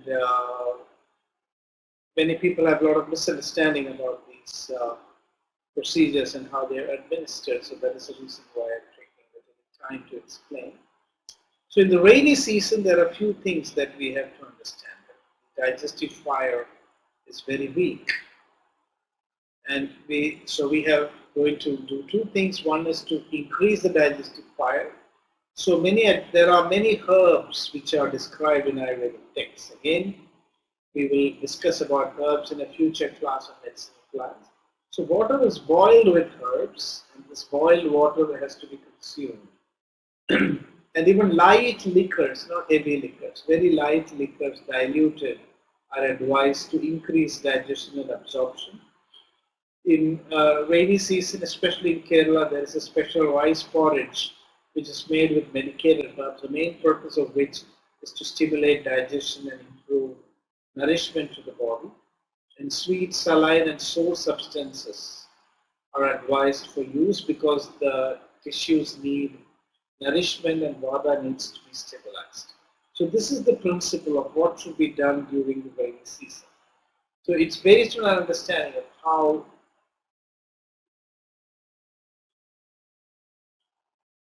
yes, if you are in air condition most of the time, it means it will affect your body in an adverse way. In summer, air condition can actually aggravate vata much earlier.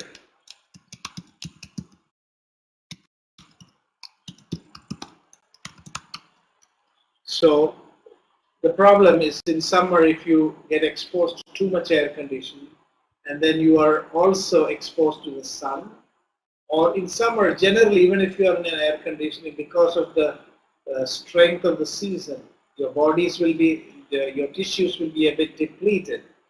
So that overexposure to air conditioning can aggravate vata much earlier. Vata now does not have to wait for the rainy season to get the cold property.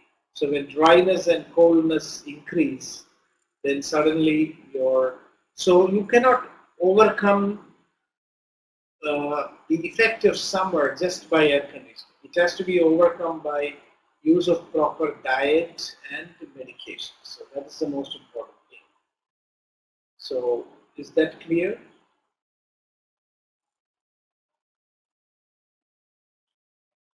So unless you balance your body with the choice of right diet and some of the daily routines and other activities, even if you're in air conditioner, you still run the risk of imbalancing your water. So that is what I was trying to point out. So next is the autumn regimen. So this is the second regimen in which now slowly the body is beginning to increase in its strength because this is the energy conserving part of the year, but pitta will aggravate. So in this season, internally is ghee advised, and then purgation is specifically advised in the season. This is the time we have to do Videchana.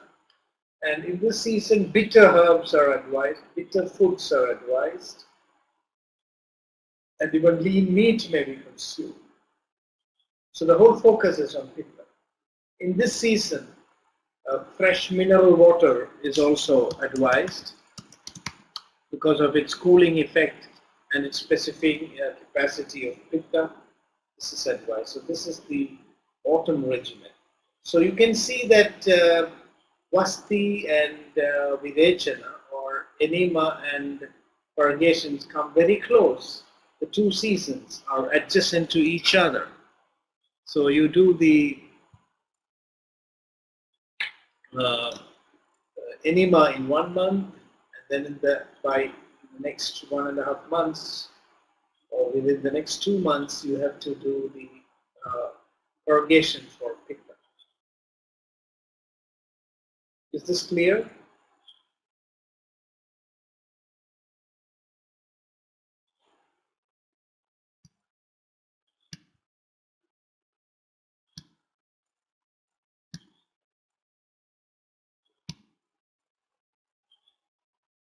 Is this clear, the part about the autumn regimen? Can we move on to the next season? Any doubts?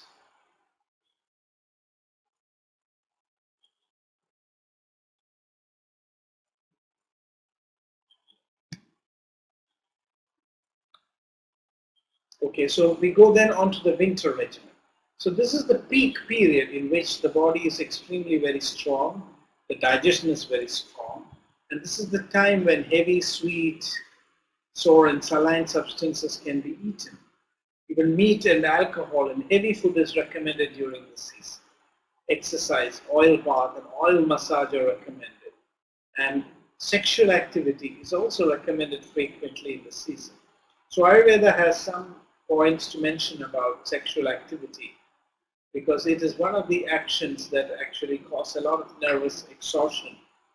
And so it is not recommended in the summer season, but it's recommended more in the winter season. And Ayurveda talks about how to preserve the strength of the body during the winter regimen. And most of the Western diets, especially European diet, seem to fit into the winter regimen mentioned in Ayurveda.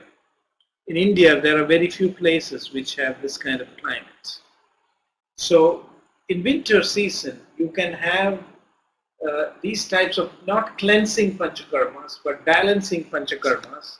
Like you can have massage, you can have powder massage. So it's a good time to do some strengthening treatments in Ayurveda.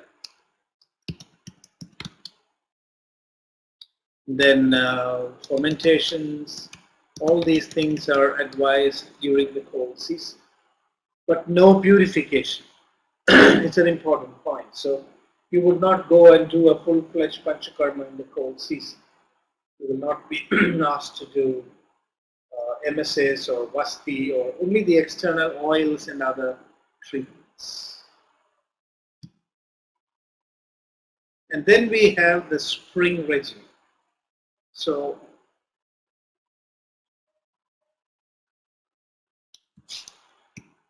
yes, in Ayurveda some foods are fermented to make them lighter. In fact, a very important Indian dish called idli, dosa, I don't know, these are like pancakes. They are made after fermentation.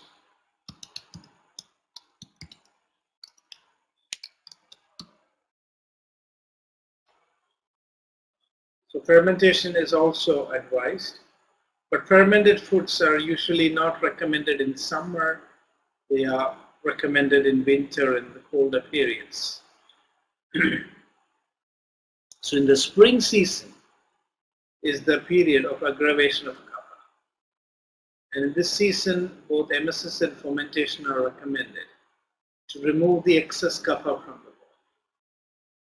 So here also exercise, powder massage, liquor are advised, buttermilk, ginger, honey, and water are also recommended. All these substances which can help to remove the kapha from the body. But the most important thing is that emesis or vamana is mentioned in this season. So if you want to choose a time to remove excess kapha from your body, then you must choose spring season. So this is generally the principle of spring regimen. And then we have finally the summer regimen. So this is the point when the body becomes very weak. And the digestive fire is also weak, and it becomes even weaker in the impending rainy season. So this is the reason why in India, where we have a very hot and tropical climate, especially in South India, people use a lot of spices. The purpose of these spices is because in the hot climate, the digestion is a little weak. Whereas in a cold climate, you don't need spices to pep up your digestion. So we can find places like Europe and even Russia and other colder regions of the world, people do not use as much spices because it's not needed. Whereas in the summer regimen, this is very much important. Light food and plenty of liquids to be taken. And alcohol is completely forbidden. So, and also sexual activity. So these are the two extremes, the summer and winter. And herbs and drinks for cooling the body and preserving the digestive fire is to be used. So Ayurveda gives very lengthy schedules for each season. I have not tried to bring in all of them in our discussion today because it would be too lengthy. But I hope some of these principles are clear. And is there anything to be clarified at this point?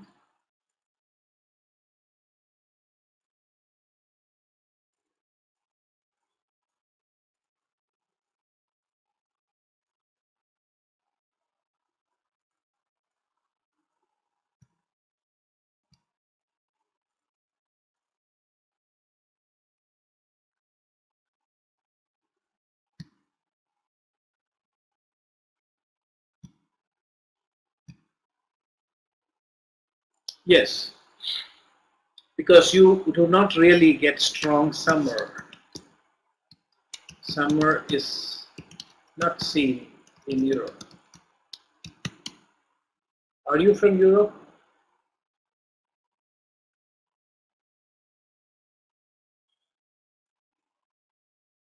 Yes. So that's not a place where you get the typical summer that we are talking about here. These are the colder regions of Earth.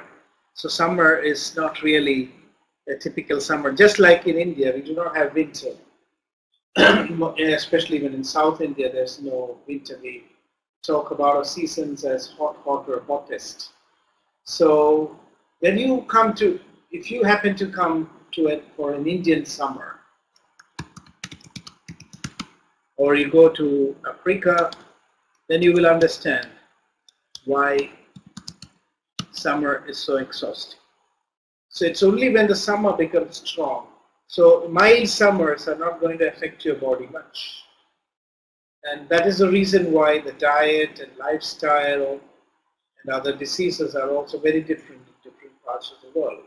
So typical summers are not seen in many parts of Europe and other colder regions of the world. So any other questions? Yes, exactly. So what is your experience about the Middle East summers? I'm sure that can be extremely exhausting. And that's perhaps the reason why you are dependent a lot on air conditioners. So real summers are extremely exhausting and the digestive fire also becomes weak. And it's because nowadays we use a lot of technology. Yes, indeed. Yes, in India it's a big problem. Summer. This time we had temperatures over 50 degrees Celsius in some parts of the country. So, yes. So that's about the seasons. We are coming also to the end of our seminar. Just a few more slides. Yeah, that's nothing. That's winter. That's winter here.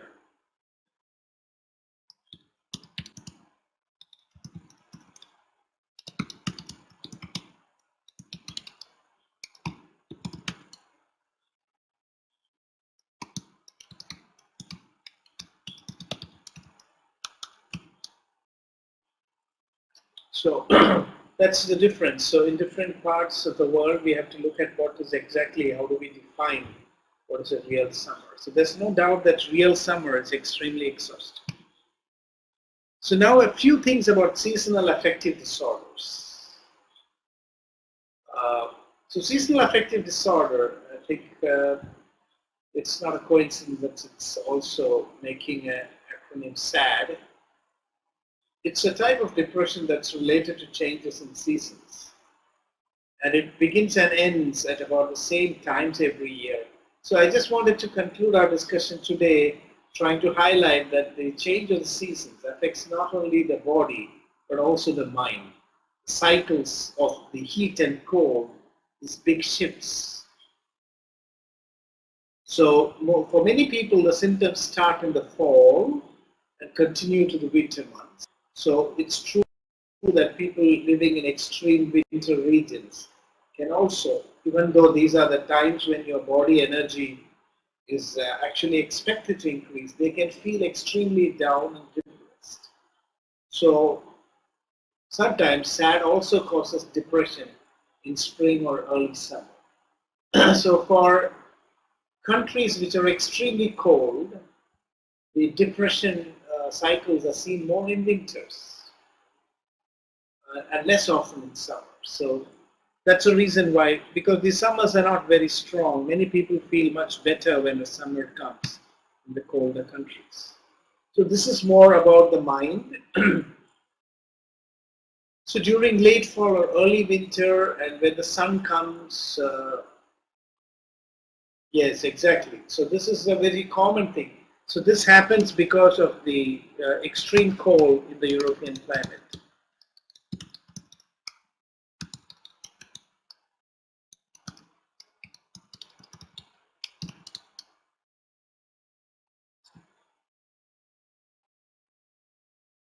So some people also have the opposite pattern of SAD.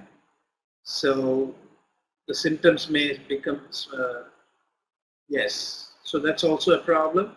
Plus mud. There is a bacteria in mud, which is again very important. Yes, yes. These extreme colds can be very depressive. So in extreme cold also vata increases. Especially if it is dry and cold, then vata increases. So that's the reason why extreme cold causes depression. And mud is also important in winter, and especially places where there is snow, contact with mud is lost.